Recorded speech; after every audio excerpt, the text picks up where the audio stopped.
இழந்து போனதை தேடுகிற ஒரு கூட்டம். இது சுத்திகரிப்பு என்பது இழந்து போனதை தேடுவது. ஒரு 5 நிமிஷம் பேசுறேன். இழந்து போனதை எப்படி தேட முடியும்? காணாம போனதை எப்படி தேட முடியும்? ஒரு பெண் வீட்டில் வெள்ளிக்காசை தொலைத்து போட்டார். என்ன செய்தா? வாசிங்க. ஒரு பெண் லூக்கா 15:7-8. அன்றியும் ஒரு ஸ்திரீ 10 வெள்ளிக்காசை உடையவளாய் இருந்து அதில் ஒரு வெள்ளிக்காசு காணாமற் போனால் விளக்கை கொளுத்தி வீட்டை பெருக்கி அதை கண்டுபிடிக்கிற வரைக்கும் ஜாக்கிரதையாய் தேடாமல் இருப்பாளோ? பாத்தீங்களா? தொலைஞ்சு போனத அவளுக்கு தெரிஞ்சிருச்சு. அது எங்கதான் தொலைஞ்சு போச்சு? வீட்டுலதான் தொலைஞ்சு போச்சு. ஏன்னா அது வீட்டுலதான் இருந்துச்சு.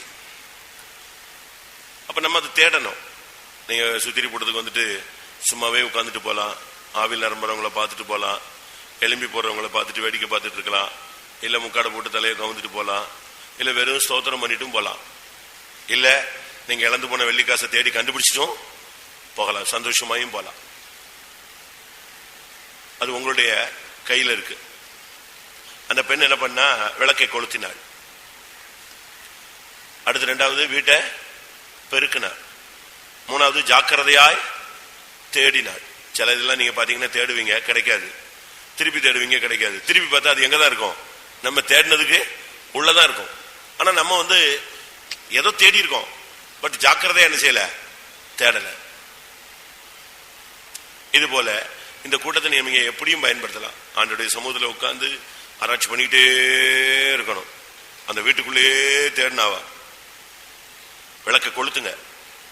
கொஞ்ச நேரம் அபிஷேகத்துக்கு இடம் கொடுங்க. பெருக்குமாறு எடுங்க. உங்களுக்குள்ளேயே உங்களை நீங்களே சுத்திகரிக்கிற ஒரு தன்மைக்கு நீங்க கொண்டு வாங்க. இன்னொருத்த உனக்கு தவறு, அப்படி செஞ்ச தம்பி, இப்படி செஞ்ச தம்பி, பாப்பா அப்படி செய்யாத, சிஸ்டர் இப்படி செய்யாதீங்கன்னு சொல்ல வேண்டியதில்லை. நீயே உட்கார்ந்து தேடு, பெருக்குமாறு எடு. நீயே தேடினா கண்டுபிடிக்கலாம். ஒன்னும் பெரிய காரியம் இல்லை. அதை விட்டுட்டு நீ வேற எங்கேயோ தேடிக்கிட்டே செய்யக்கூடாது, போக கூடாது. சவுல் கழுதை தேடினாங்க. கழுதை போன ரூட்டு வேற, இவன் போன ரூட்டு வேற. வாசிங்க 1 சாமுவேல். இவன் பாட்டுக்கு நாடு நாடு நாடா சாலிம் சொன்னா சலிஷா நாடு, அந்த நாடு, இந்த நாடு, ஊர் ஊரா சுத்தி தலைறான். அதுக்காக இப்போ ஆண்டவர் ஒண்ணு அனுப்புனாரு. 9ஆம் அதிகாரம் 3ஆம் வசனம் 4ஆம் வசனம். சவுலின் தகப்பனாகிய கீசுடைய கழுதைகள் காணாமற் போயிற்று. ஆகையால் கீஸ் தன் குமாரனாகி சவுலை நோக்கி, நீ வேலைக்காரரில் ஒருவனை கூட்டிக் கொண்டு கழுதைகளை தேட புறப்பட்டு போய் என்றான். அப்படியே அவன் எப்ராயிம் மலைகளையும் ஷலிசா நாட்டையும் கடந்து போனான். அங்கே அவைகளை காணாமல் சாலிம் நாட்டை கடந்தார்கள். அங்கேயும் காணவில்லை. பென்யமீன் நாட்டை உருவ கடந்தும் அவைகளை காணவில்லை. அவர்கள் சூப் என்னும் நாட்டிற்கு வந்தபோது எத்தனை நாடு கடந்துட்டான்? கழுதை இந்த ரூட்லயே இல்ல. கழுதை இந்த ரூட்லயே கிடையாது. எப்ராஹிம் மலையில கடந்தாச்சு, சலிசா நாட்டை கடந்தாச்சு, சாலிம் நாட்டை கடந்தாச்சு, பென்யமீன் நாட்டை கடந்தாச்சு, சூப் நாட்டுக்கு வந்தாச்சு. ஆனா எது கிடைக்கல? கழுதை கிடைக்கல. 5 கூட்டம் முடிஞ்சிருச்சு, சுத்திரிப்பு தான் கிடைக்கல. இன்னும் சித்தப்பரம பிடிச்ச மாதிரி சில ஊழியக்காரங்களும் உட்கார்ந்துகிட்டே இருக்கிறாங்க. வாயில ஸ்தோத்திரமும் வரல, சுத்திரிப்பும் வரல, ஒரு முழங்கால் வரல, ஒரு கண்ணீர் வரல. இதே போல பாதி விசுவாசிகளும் இப்படி டைம் போய்கிட்டே இருக்கு. அவனுக்கு செய்தி வந்துச்சு, எப்ப கழுத வேற ரூட்ல நினைச்சிருச்சு இருந்துச்சு, அது கிடைச்சு போச்சுன்னு. அப்ப இவ்வளவு நேரம் சுத்தினது யோசிச்சு பாருங்க. சும்மா வெறும் தோத்திரம் தோத்திரம் தோத்திரம் தோத்திரம் அப்படிதான் அப்படியே உட்கார்ந்துட்டு இருந்தா இல்ல, நீ தேடணும். இவன் பாட்டுக்கு என்ன ஒவ்வொரு எப்ராஹிம் மலை, சலிஷா, சாலிம், பென்யமீன், சூப் சுத்து உட்காந்து டைமை வேஸ்ட் பண்ணு. நீ தேட வேண்டிய ஒரு இடம் உண்டு, அங்க தேடினாதான் கிடைக்கும். லூக்கா எழுதின சுவிசேஷம் 2ஆம் அதிகாரம்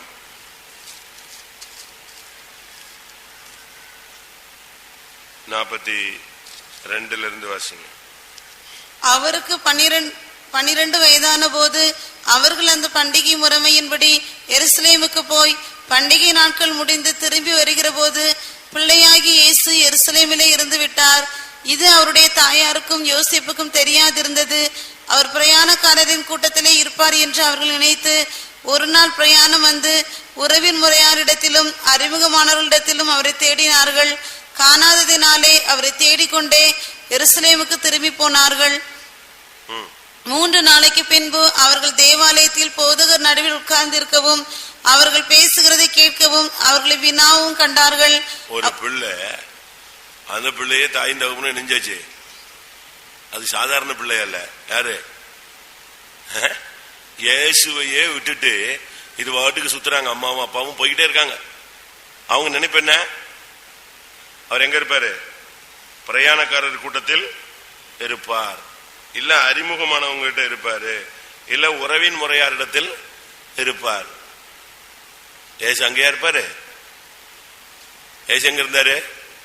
அவர் தேவாலயத்தில் இருந்தாரு. போ திரும்ப தேடிட்டே வராங்க. 3 நாள் ஆச்சு. இருக்கிற அவ்வளவு பேர்த்தையும் தேடி தேடி தேடி தேடி தேடி தேடி தேடி தேடி கடைசியில எருசலேமுக்கு வந்தாச்சு.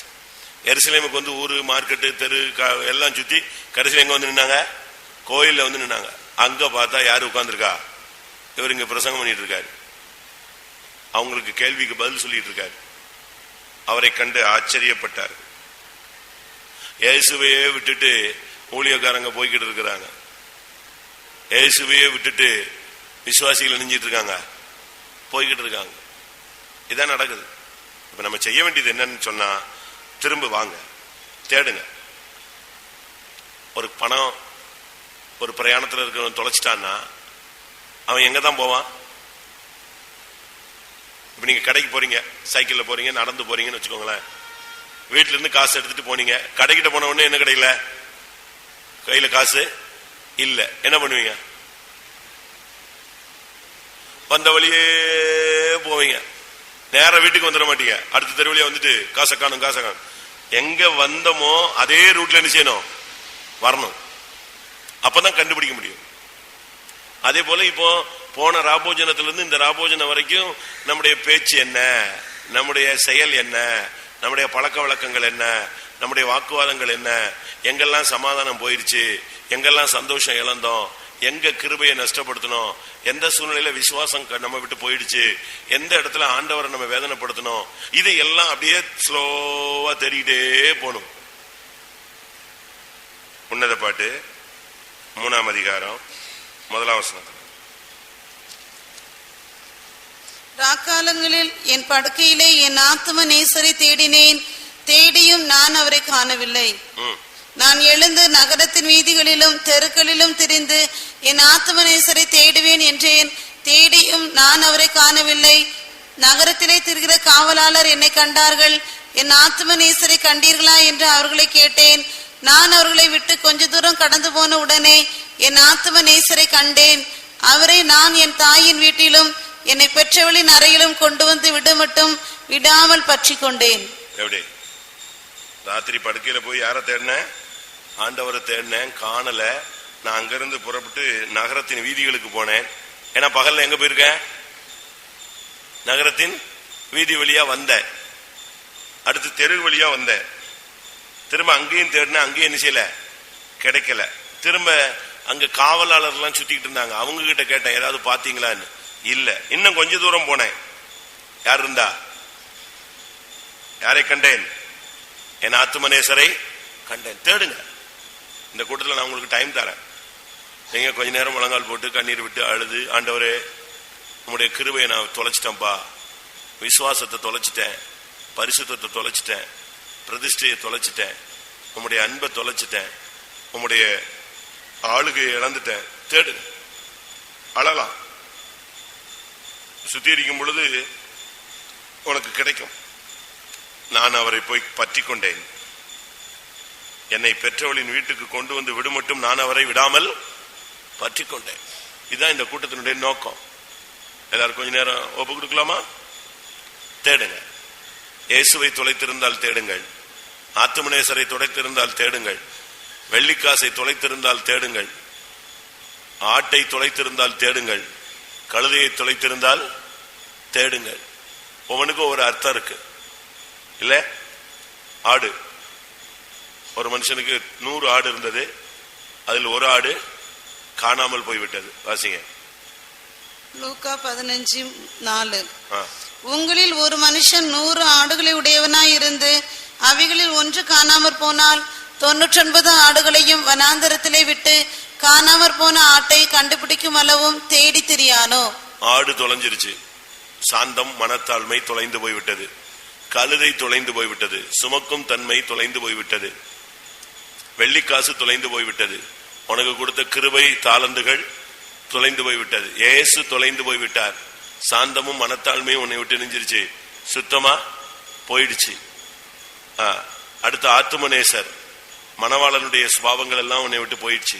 இதெல்லாம் தேடு. இதுக்கு தானே இந்த கூட்டம். தேடி கண்டுபிடிங்க. அப்பதான் சுத்திரிப்புல உங்களுக்கு ஒரு பூரண சந்தோஷம் சமாதானம் உண்டா. ஆமென். எல்லாரும் கண்களை மூடுவோம். கொஞ்ச நேரம் ஆண்டவருடைய சமூகத்துல நாம் கரெக்டா அந்த பாதையில போனா கண்டுபிடிச்சிடலாம். கொஞ்ச நேரம் உங்க வேலை ஸ்தலத்துல எல்லாம் சிந்திச்சு பாருங்க. கொஞ்ச நேரம் உங்க பிசினஸ் சென்டர் எல்லாம் சிந்திச்சு பாருங்க.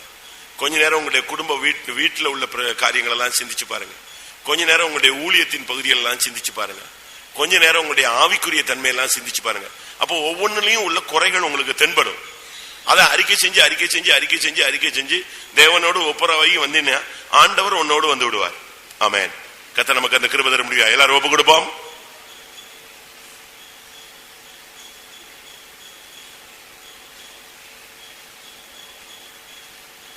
ஹல்லேலூயா. ஆமென். ஆமென். ரபேக்கா பலபரியா ரபாகத்துடாபாலியா.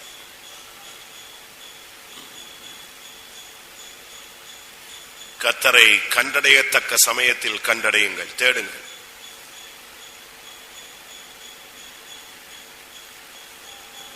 என்னுடைய முகத்தை தேடுங்கள் என்று சொன்னீரே கர்த்தாவே, உம்முடைய முகத்தையே தேடுவேன். கூட்டம் முடியும் போது மறுபடியும் குற்றம் உண்டு என்கிற உணர்வு உனக்கு இருக்கக்கூடாது. நம்முடைய இருதயமே நம்மை குற்றவாளிகளாக தீர்க்குமானால் தேவன் அதிலும் பெரியவராயிருந்து நியாயம் தீர்ப்பார்.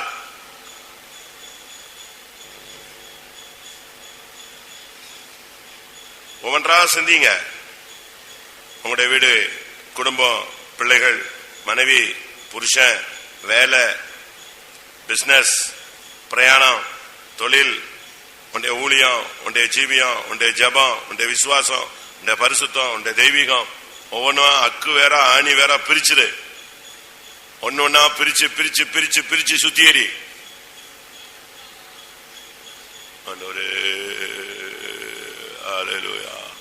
போராடுங்க, போராடுங்க. கண்ண மூடுங்க, முழங்கால் போடுங்க, வாயை திறங்க, சத்தம் போடுங்க, கதறுங்க, அலறுங்க. ஹல்லேலூயா.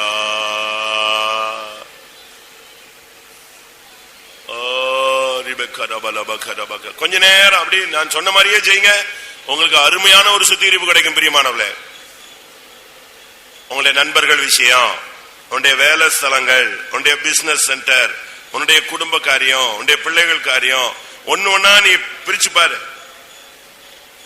ஒவ்வொரு வேறா நீ தரிச்சு தரிச்சு வரும் பொழுது ஆணி வேர் வந்துடும். ஹல்லேலூயா. உன்னுடைய ஊழியம் என்ன? உன் நேசர் உன்னோடு இருக்கிறாரா? ஆண்டவருடைய சத்தம் உனக்கு கேக்குதா? அவருடைய நடத்துதல் உனக்கு இருக்கா? அவருடைய தரிசனம் உனக்கு உண்டா? அப்படி இருந்தால் ஏன் அதை இழந்தாய்? எப்பொழுது இழந்தாய்? எப்பொழுது அந்த கிருபை நஷ்டப்பட்டு போனது? எப்பொழுது தேவனை நீ துக்கப்படுத்தினாய்? எப்பொழுது இருந்து உனக்குடைய வாழ்க்கையில குழப்பங்கள் சூழ்ந்தது? போராடு, கண்டுபிடி.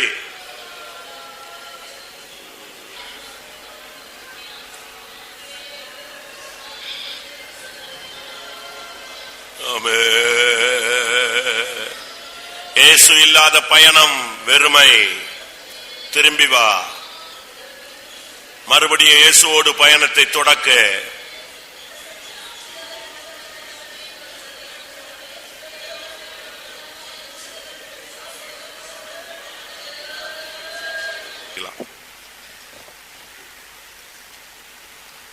2 நாளாகமம்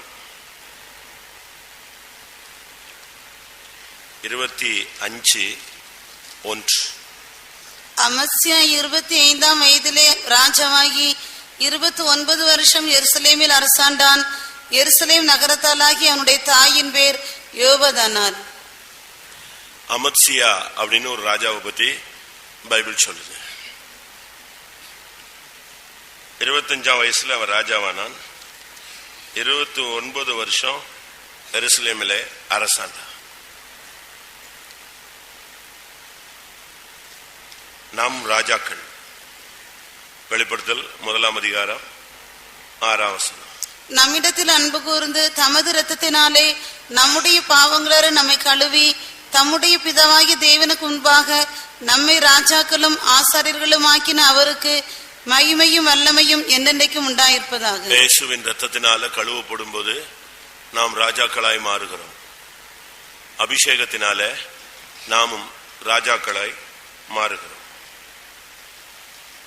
அமத்சியா அப்படின்னு சொன்னா கர்த்தருடைய பலன், இல்லாவிட்டால் கர்த்தருடைய வல்லமைன்னு அர்த்தம்.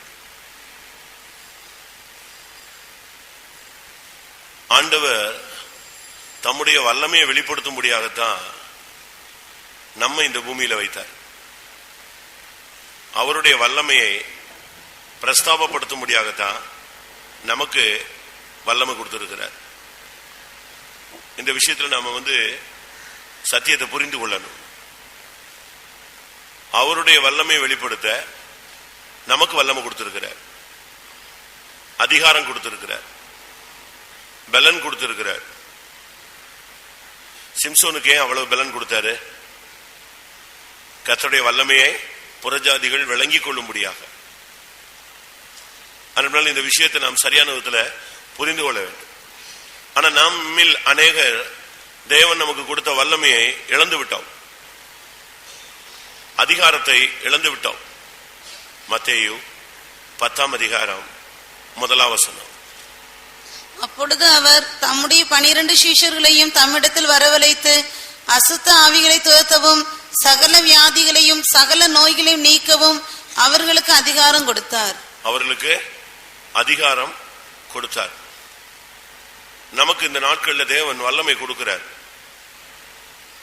அது ஒரு சாதாரண வல்லமை அல்ல. எபேசியர் 6ஆம் அதிகாரம் 10ஆம் வசனம். கடைசியாக என் சகோதரரே, கர்த்தரிலும் அவருடைய சத்துவத்தின் வல்லமையிலும் பலப்படுங்கள். ஆண்டவருடைய வல்லமை, கர்த்தரிலும் அவருடைய சத்துவத்தின் வல்லமையிலும் பலப்படுங்க. நாம கர்த்தர் நமக்கு கொடுத்த வல்லமை நம்மகிட்ட இருக்கா? சிம்சோன் ஒரு கட்டத்தில் அந்த வல்லமையை இழந்து போனான். மறுபடி அவனுடைய பிரதிஷ்டை புதுப்பிக்கப்பட்ட போது அந்த வல்லமை அவனுக்குள் மறுபடியும் குடிகொண்டது. நமக்கு இருக்கிற வல்லமை சாதாரண வல்லமை கிடையாது. எபிரேயர்ல சொல்லி இருக்கிறது, அந்த வல்லமை அழியாத ஜீவனுக்குரிய வல்லமை. நமக்கு தேவன் கொடுத்த வல்லமை அழியாத ஜீவனுக்குரிய வல்லமை என்று சொல்லப்பட்டிருக்கிறது. எபிரேயர் 7:17. நீர் மெல்கிசேதேக்கின் முறைமையின்படி என்னென்றைக்கும் ஆசாரியராய் இருக்கிறீர் என்று சொல்லிய சாட்சிக்கு தக்கதாக அழியாத ஜீவனுக்குரிய வல்லமையின்படியே ஆசாரியரானார். அழியாத ஜீவனுக்குரிய வல்லமை தான் நம்மை ராஜாக்களும் ஆசாரியர்களுமாய் மாற்றுகிறது. அதனால நமக்குள்ள இருக்கிற பவர் ஒரு சாதாரண பவர் அல்ல, அது அழியாத ஜீவனுடைய வல்லமை. அப்ப நம்ம அந்த வல்லமையை கொண்டுதான் நாம் ஜீவிக்கணும். அதனால்தான் பவுல் சொல்லுகிறார், என்னை பலப்படுத்துகிற கிறிஸ்துவினால் எனக்கு எல்லாவற்றையும் செய்ய பலன் உண்டு. நமக்குள்ள இருக்கிற வல்லமை உயிர்ப்பிக்கும் வல்லமை. எந்த சூழ்நிலை கடந்தாலும் ஒரு மனுஷன் அபிஷேகத்துக்கு இடம் கொடுத்துட்டான்னா அந்த வல்லமை அவனை உயிர்ப்பித்து விடும். அதனால்தான் நம்முடைய வல்லமை நமக்குள்ள இருக்கிற சக்தி வித்தியாசமான ஒரு சக்தி. பிலிப்பியர் 3ஆம் அதிகாரம் பிலிப்பியர் 3ஆம் அதிகாரம் 10ஆம் வசனம். இப்படி நான் அவரையும் அவருடைய உயிர்த்தெழுதலின் வல்லமையையும், அவருடைய உயிர்த்தெழுதலின் வல்லமை, செத்து நாரி ஒண்ணுமில்லாம போனா கூட அந்த வல்லமை வரும்போது நம்ம உயிரோடு எழும்பிடுவோம். அதனால தேவன் நமக்கு கொடுத்திருக்கிற வல்லமை நாம் எத்தனை விசை அசட்டை பண்ணிவிட்டோம், எத்தனை விசை அந்த வல்லமையை நாம் இழந்து போய்விட்டோம், எத்தனை விசை நாம் அதை அலட்சியம் பண்ணிவிட்டோம். அதை நாம் விளங்கிக் கொள்ள வேண்டியது அவசியம். இன்னைக்கு நம்ம அந்த வல்லமையை இல்லாம இந்த உலகத்துல வாழ முடியாது. அந்த வல்லமை இல்லைன்னா பிசாசு நம்மளை தூக்கி எரிஞ்சு போட்டு போயிடுவான். அந்த வல்லமை இருக்கிறதுனாலதான் நம்ம தொட முடியாம அவன் தடுமாறுகிறான். அதனால இந்த நாட்களில தேவன் நமக்கு கொடுத்த வல்லமை அதான் வேணும். ஆண்டவர் நமக்கு கொடுத்திருக்கிற வல்லமைய நம்ம விட்டுட்டோம்னு சொன்னா நம்ம தோற்று போயிடுவோம். சிம்சோன் தேவனுடைய வல்லமையை விட்டான், அவன் தோற்றான். ஆனா திரும்ப அந்த வல்லமை அவனுக்கு கிடைத்தது.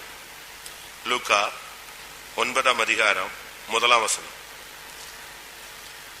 அவர் தம்முடைய 12 சீஷரையும் வரவழைத்து சகல பிசாசுகளையும் துரத்தவும் வியாதியுள்ளவர்களை குணமாக்கவும் அவர்களுக்கு வல்லமையும் அதிகாரமும் கொடுத்து, வல்லமையும் அதிகாரத்தையும் கொடுத்தார்.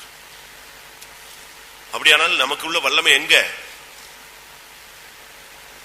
தேவன் உன்னை அபிஷேகிக்கும் பொழுது, உனக்கு வாக்குத்தத்தம் கொடுக்கும் பொழுது, உனக்கு கிடைத்த அபிஷேகம் பண்ணும்போது உனக்கு கிடைச்ச அபிஷேக வல்லமை எங்க? அப்போஸ்தலருடைய நடபடிகள் 10ஆம் அதிகாரம் 38ஆம் வசனம்.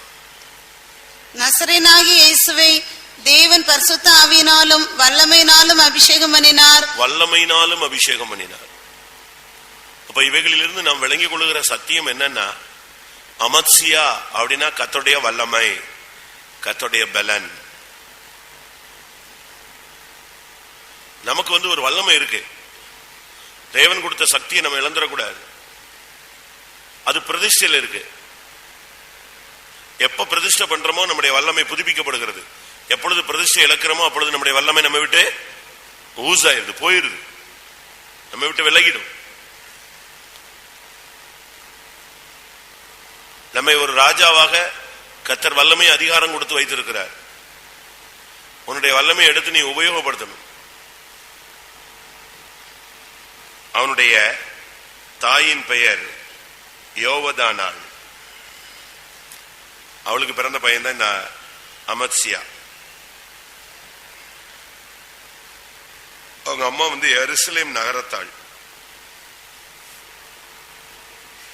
அவன் எருசலேமில் அரசாண்டான். யோவதானாள் அப்படின்னா கர்த்தருடைய பிரியம் பெற்றவள் அப்படின்னு அர்த்தம்.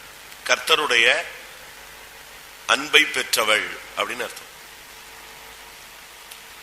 அவங்க பிள்ளைதான் இவன்.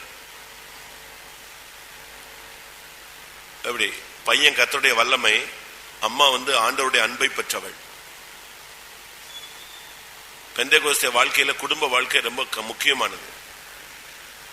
அந்த குடும்ப அன்பு, பிணைப்பு, பாசம், ஒருமனம், ஐக்கியம், இதெல்லாம் ரொம்ப முக்கியம். புருஷ மனைவி ஒருமனமோடு இருக்கிறது, ஜபிக்கிறது, தேவ சமூகத்துக்கு வர்றது, பிள்ளைகளை தெய்வீகமாய் வளர்ப்பது, இதெல்லாம் பெந்தேகோஸ்ல ரொம்ப முக்கியம், அவசியம். பைபிள் படி அது கரெக்டான விதத்துல கொண்டு வரணும். அந்த தாயினுடைய பெயர் கர்த்தரிடத்திலிருந்து பிரியம் பெற்றவர்.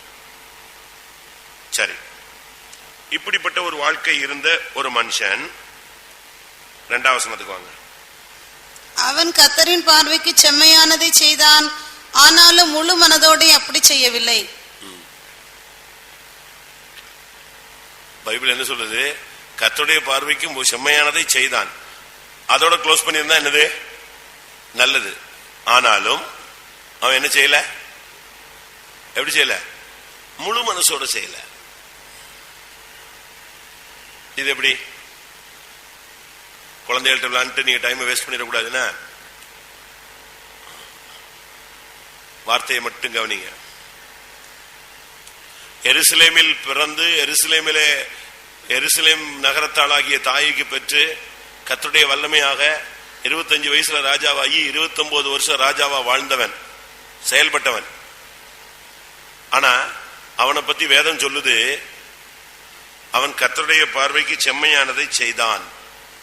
ஆனாலும் என்னது ஒரு இழுப்பு இருக்குங்க. பட் என்னது முழு மனதோடு அவன் செய்யவில்லை.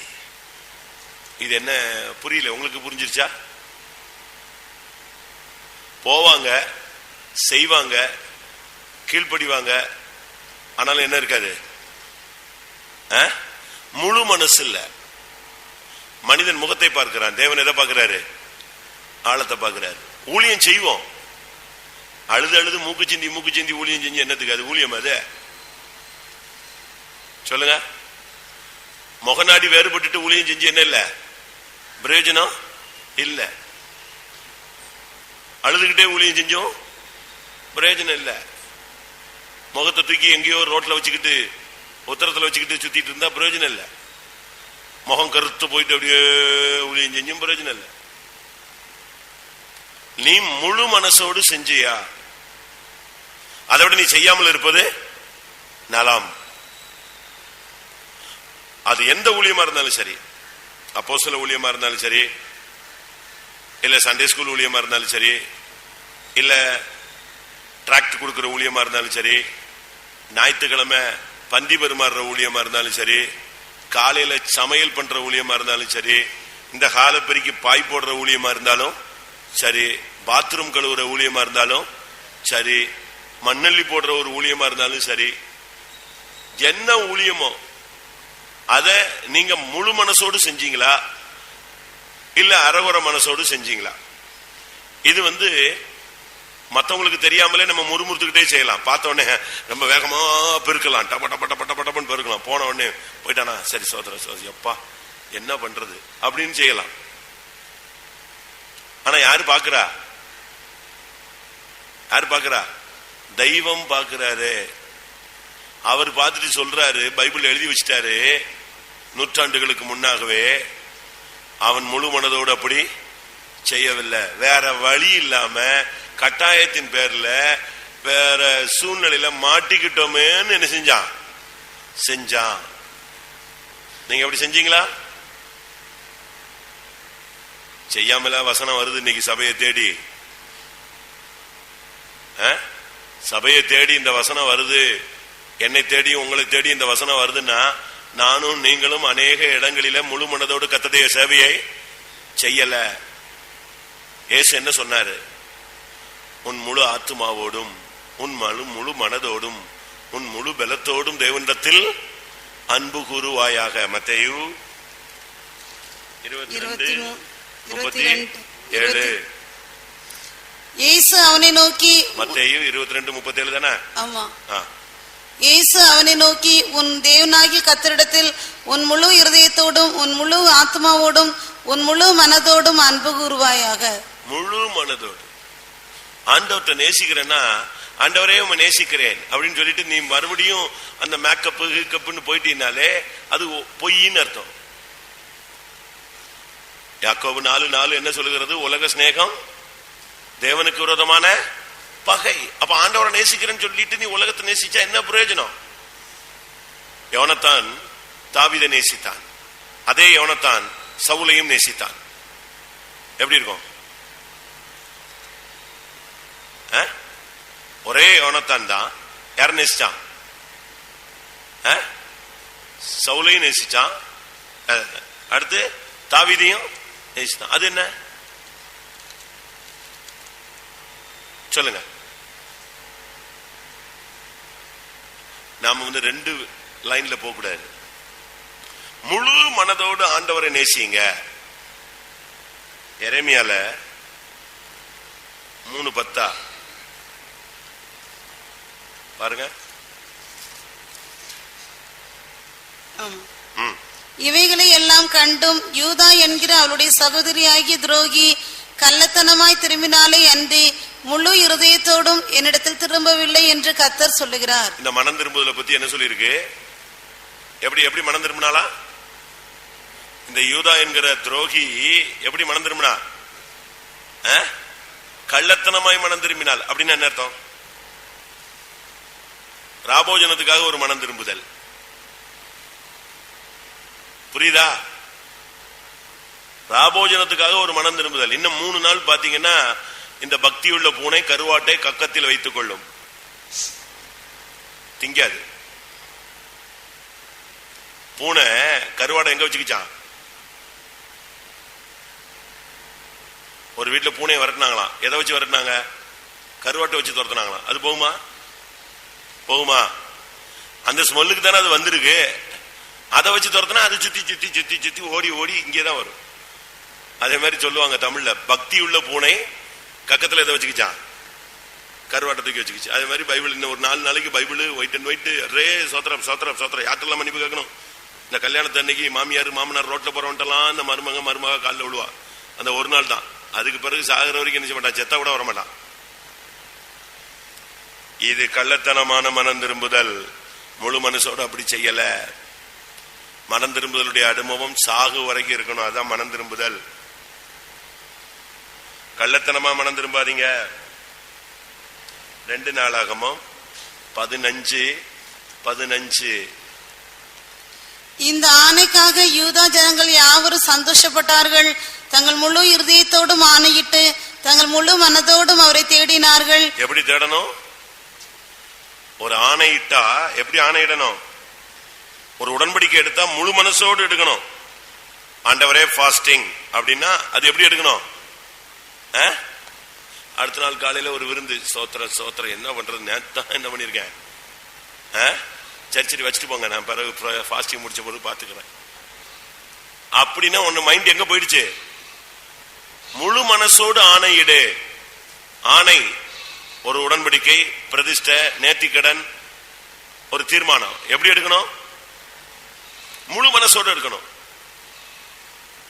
இந்த சாக போறவன்ட்ட போயிட்டு இயேசு ஏத்துக்கங்க, உடனே உங்களுக்கு சுகம் கிடைச்சிடும். சோத்திர சோத்திர, இயேசு ஏத்துக்கிறேன், இயேசு ஏத்துக்கிறேன், இயேசு ஏத்துக்கிறேமா. சாகிறவன் விடுகிற சுவாசம் போல இருக்கக்கூடாது உன்னுடைய ஆணை. முழு மனசோடு நீ உடன்படிக்கை பண்ணு. அதே போல முழு மனதோடு கர்த்தரை என்ன செய்? தேடு.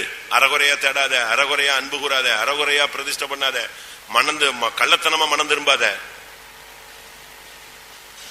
மனம் திரும்பிட்டேன்னு சொல்றியே, மனம் திரும்பினுடைய அடையாளம் என்ன? பாவத்தை விட்டு வெளியே வா, எல்லாத்தையும் விட்டு வெளியே வா. மனம் திரும்பினா, உண்மையான மனம் திரும்புதல்னா அப்படியே இருதயம் உடைஞ்சு அழுவான். உங்களுடைய வாழ்க்கையில எப்படி மனம் திரும்பி இருக்கீங்க? முழு மனதோடு வந்திருக்கீங்களா? 2 ராஜாக்கள் 23:25. கர்த்தரிடத்திற்கு தன் முழு இருதயத்தோடும் தன் முழு ஆத்மாவோடும் தன் முழு பலத்தோடும் மோசேயின் நியாயப்பிரமாணத்திற்கு ஏற்றபடி எல்லாம் செய்ய மனதை சாய்த்தான். மனதை எப்படி சாய்த்தானா? முழு மனதோடு சாய்த்தானா. கர்த்தருடைய வசனத்தின்படி ஜீவிக்கிறதுக்கா, வசனத்தின்படி செய்ய அவன் முழு மனதாய் சாய்த்தான். நமக்கு எப்படி இருக்குன்னு யோசிச்சு பாருங்க. நீங்களே உங்களை நீங்களே ஆராய்ஞ்சு பாருங்க. இன்னைக்கு நீங்க பிரதிஷ்டை பண்றீங்க, நாங்க அதை நம்புறோம், ராபோஜனம் கொடுக்கிறோம், ஓகே. அதுக்கு பிறகு நீ தான் ஜீவிக்க போற, நீ தான் ஆண்டவருக்கு கணக்கு கொடுக்க போற, ஆண்டவர் தான் உன்கிட்ட கொஸ்டின் பண்ண போற. அப்ப நம்ம இந்த நாட்கள்ல என்ன காரியத்தை எப்படி செய்யறோம்? அவனோ 2 நாளாகமம் 25:2 படி கர்த்தருடைய பார்வைக்கு செம்மையானதை செய்தான், ஆனாலும் முழு மனதோட அவன் அப்படி செய்யவில்லை.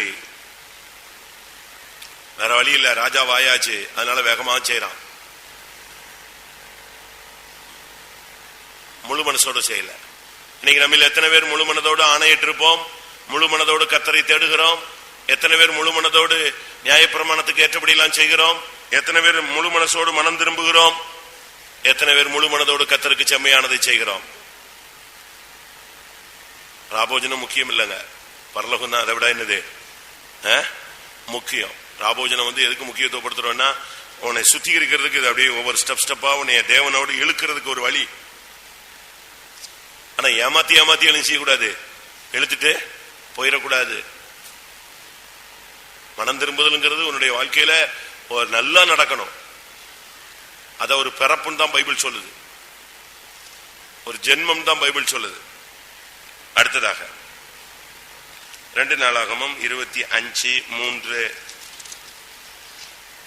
ராஜபாரம் அவனுக்கு ஸ்திரப்பட்ட போது அவன் தன் தகப்பனாகி ராஜாவை கொலை செய்த தன்னுடைய ஊழியக்காரரை கொன்று போட்டான். ஊழியக்காரரெல்லாம் கொன்னுட்டான். ஏன்னா அவங்க அவனுடைய தகப்பனை கொன்னுட்டாங்கிறது ஒரு மைண்ட்ல இருந்துச்சு.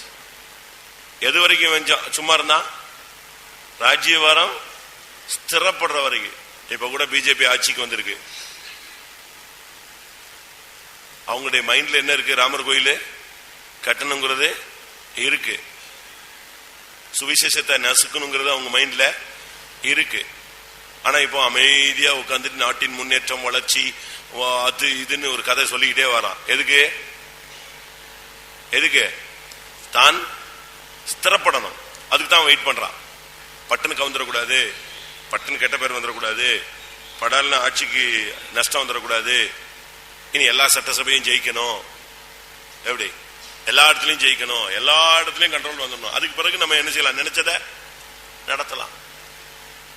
இதே போலதான் பிசாசின் தந்திரம் அது.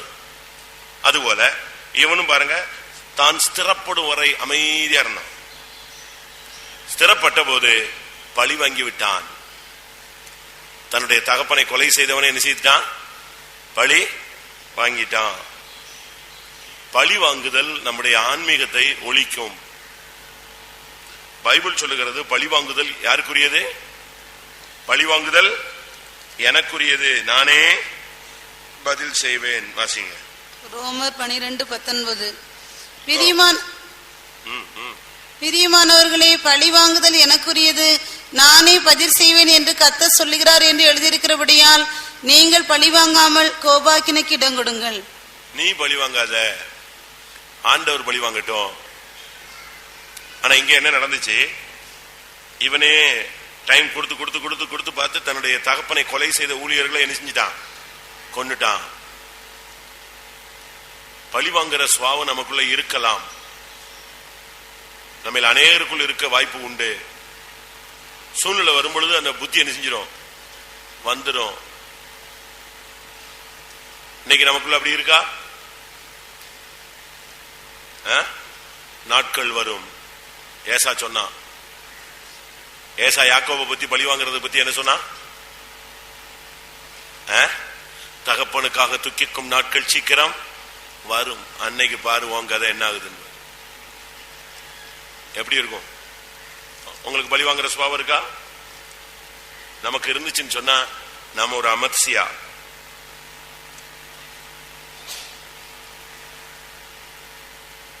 பழி வாங்குகிற ஒரு சுபாவம், அது பழைய ஏற்பாட்டின் ஆவி. அது ஒரு விழுந்து போன ஆவி. பழி வாங்குறதுக்காக சிலர்லாம் என்னெல்லாமோ பண்றாங்க. அதுக்காக என்னென்னலாமோ பண்றாங்க. பழி வாங்குற ஒரு ஆவி உள்ள வந்துருச்சுன்னு வச்சுக்கோங்களேன், அது போராடிட்டே இருக்கும்.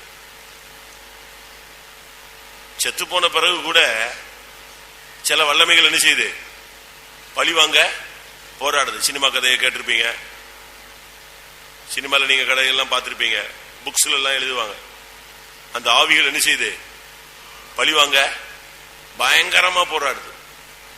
நான் அப்படி சில பிசாசு துரத்திருக்கேன். அந்த ஆவிகள் வருது, என்ன செய்யணும்? அவனை பழி வாங்கணும். ஆனா பைபிள்ல சொல்லி இருக்கிற ஆதாரம் என்னன்னா, இந்த செத்து போனவங்க எல்லாம் ஆண்டவரை கூப்பிடுறாங்க. எங்களுடைய ரத்தத்துக்காக நீர் என்ன செய்யும்? பழி வாங்கும். வாசிங்க, வெளிப்படுத்தலையா? ஆதியாகமத்தில இருக்கு, வெளிப்படுத்தல இருக்கு. ஆதியாகமத்துல ஆண்டவர் சொல்றாரு, ஆபேலுடைய ரத்தம் என்ன நோக்கி கூப்பிடுகிறது. வெளிப்படுத்தல் 6:10.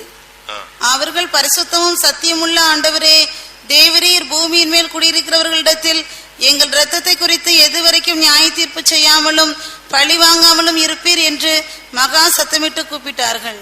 எப்படி இருக்கும்? செத்து போயிட்ட பிறகு இந்த ஆவிகள் யாரை கூப்பிடுது? யாரை கூப்பிடுது?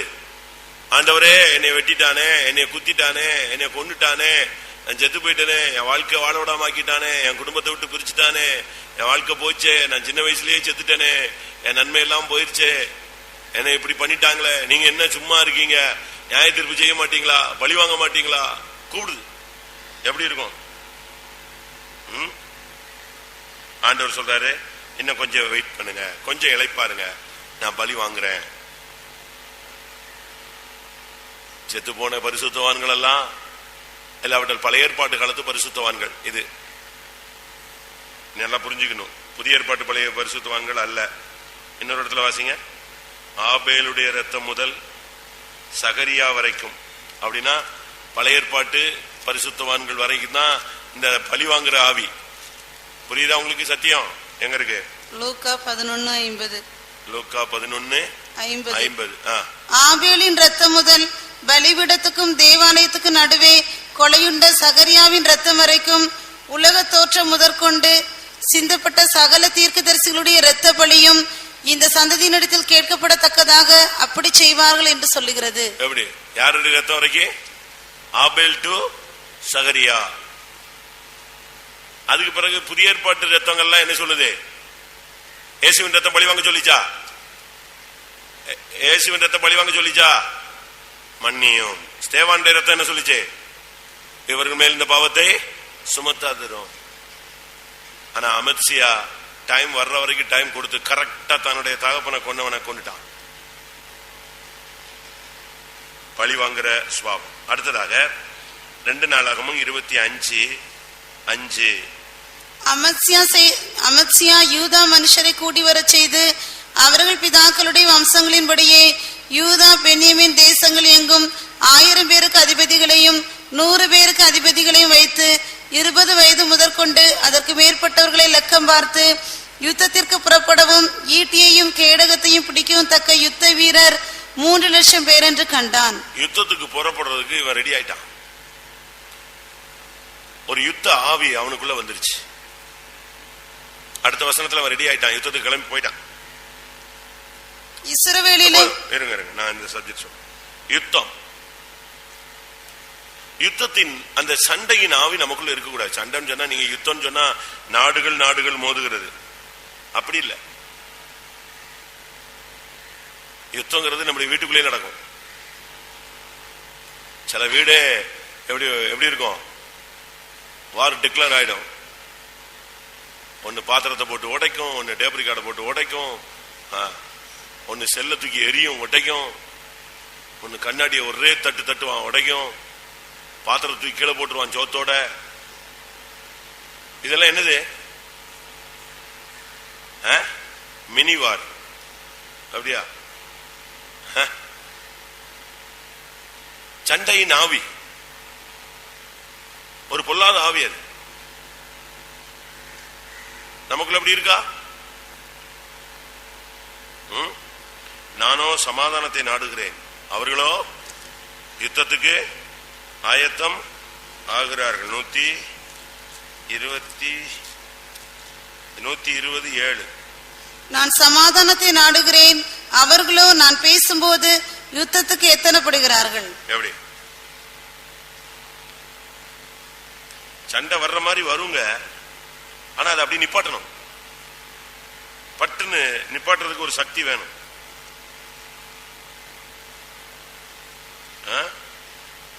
யோசுவா 22:33.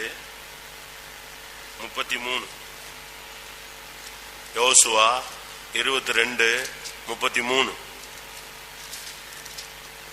அந்த செய்தி இஸ்ரவேல் புத்திரரின் பார்வைக்கு நன்றாயிருந்தது. ஆகையால் ரூபன் புத்திரரும் காத் புத்திரரும் குடியிருக்கிற தேசத்தை அழித்துவிட அவர்கள் மேல் யுத்தத்திற்கு புறப்படுவோம் என்கிற பேச்சை விட்டு இஸ்ரவேல் புத்திரர் தேவனை ஸ்தோத்தரித்தார்கள். சண்டை போடுற தன்மையை நிப்பாட்டிட்டு சோத்ராம் சோத்ராம் சோத்ராம் சோத்ரனுங்க. உடனே அவர் சொல்லுவார், என்ன பெரிய பரிசுத்தம் காட்டுறான் பார். அப்படித்தானே? இல்ல புருஷன் சூடாயிட்டானா மனைவி சோத்ரம் சோத்ரனா என்ன பரியாசம் பண்றேம்மா?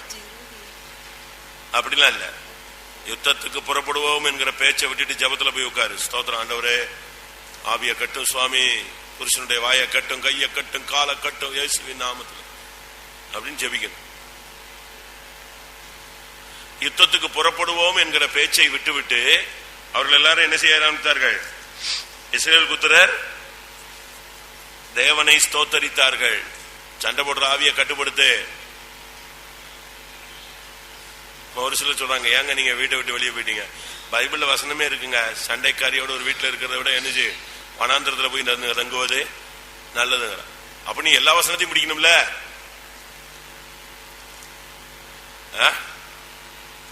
வசனத்தை நீ ஃபாலோ பண்றது கரெக்ட். சண்டைக்காரியோட ஒரு வீட்டுல இருக்க முடியாது, கரெக்ட். ஆனா அதே வசனத்தை ஃபாலோ பண்றோம். எல்லா பைபிள்ல எல்லா வசனத்தையும் என்ன செய்யணும்? ஃபாலோ பண்ணணும். இந்த யாக்கோபின் பிள்ளைங்க பயங்கர சண்டைக்காரன். 10 நிமிஷம் 5 பேர் சேருவான், 10 நிமிஷம் 3 பேர் சேருவான், சண்டை போட்டுட்டே இருப்பான். அதனால யோசேப்பு அவங்கள வீட்டுக்கு அனுப்புறான், நீங்க போங்க, போய் எல்லாம் கிளியர் பண்ணுங்க, ஆனா வழியில நீங்க என்ன செஞ்சு விடாதீங்க, அடிச்சுக்காதீங்க அப்படி சொல்லித்தான் அனுப்புறான். 45:24 மேலும் நீங்கள் போகும் வழியிலே சண்டை பண்ணி கொள்ளாதிருங்கள் என்று அவன் தன் சகோதரருக்கு சொல்லி அனுப்பினான். எப்படி? வீட்டுல எத்தனாவது ஆளு? 11வது ஆளு. முன்னால இருக்கிற 10 பேரும் வயசான எல்லாம் பெரிய மோட்டா பாட்டிங்க. ஆனா அவ்வளவுக்கும் புத்தி இல்ல. இவன் சொல்லி அனுப்புறான், போங்கப்பா, வழியில நெஞ்சிடாதீங்க. தம்பிகள் இல்ல, யாரு? எல்லாம் அண்ணன் தான். ஆனா ஒருத்தன் பாம்பு, ஒருத்தன் கழுத, ஒருத்தன் சிங்கம், இப்படி இருந்தா எப்படி இருக்கும்? அதனாலதான் சொன்னாரு, நீங்க போறதெல்லாம் சரிதான்ப்பா, நான் வழியில நெஞ்சிடாதீங்க, ஒருத்தனை அடிச்சுக்கிடாதீங்க. இவன் பாருங்க, நல்லா ஸ்டடி ஆன உடனே சண்டைக்கு ரெடி ஆயிட்டான். யுத்தத்தின் ஆவி உனக்குள்ள வரக்கூடாது. காலையில பாத்தீங்கன்னா வீடு சமாதான ஸ்தலமா இருக்கும், சாயங்காலம் பார்த்தா என்ன இருக்கும்? கலவர பூமியா இருக்கும். அடுத்த நாள் காலையில பாத்தீங்கன்னா எப்படி இருக்கும்?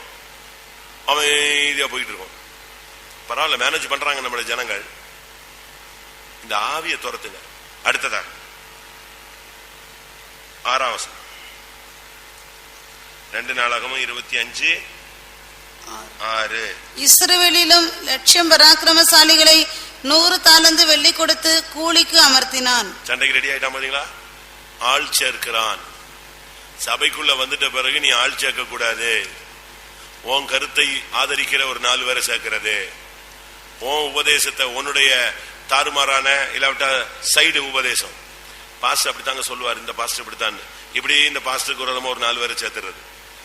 அந்த விசுவாசி அப்படித்தான் சொல்லுவான், அந்த விசுவாசி சொல்லுவான்னு சொல்லி அந்த விசுவாசிக்கு விரோதமா ஒரு 4 பேரை சேர்த்துறது. இவன் எவ்வளவு பேரை சேர்த்தான் தெரியுமா? கூலிக்கு எவ்வளவு பேரை சேர்த்தான்? 1,00,000 பேரை சேர்த்துட்டான். ஒரே டைம், ஒரே போடு. குடும்பத்துல மனைவி சைடு, புருஷன் சைடு, அண்ணன் சைடு, தம்பி சைடு, இப்படிலாம் சைடு பிடிக்கும் போதெல்லாமே குடும்பங்கள் என்ன செய்யும்? குடும்பம் ஆடும். அதுபோல சபைக்குள்ள வந்துட்ட பிறகு நமக்குள்ள பிரிவினைகள் வரக்கூடாது. கொரிந்தியர் சபை நல்ல சபை. ஆனா 3ஆம் அதிகாரத்தில் சொல்லி இருக்கிறது, உங்களுக்குள்ளே வாக்குவாதங்களும் பொறாமைகளும் மார்க்க பேதங்களும் பிரிவினை உண்டு என்று நான் கேள்விப்படுகிறேன். வாசிங்க. 3:3.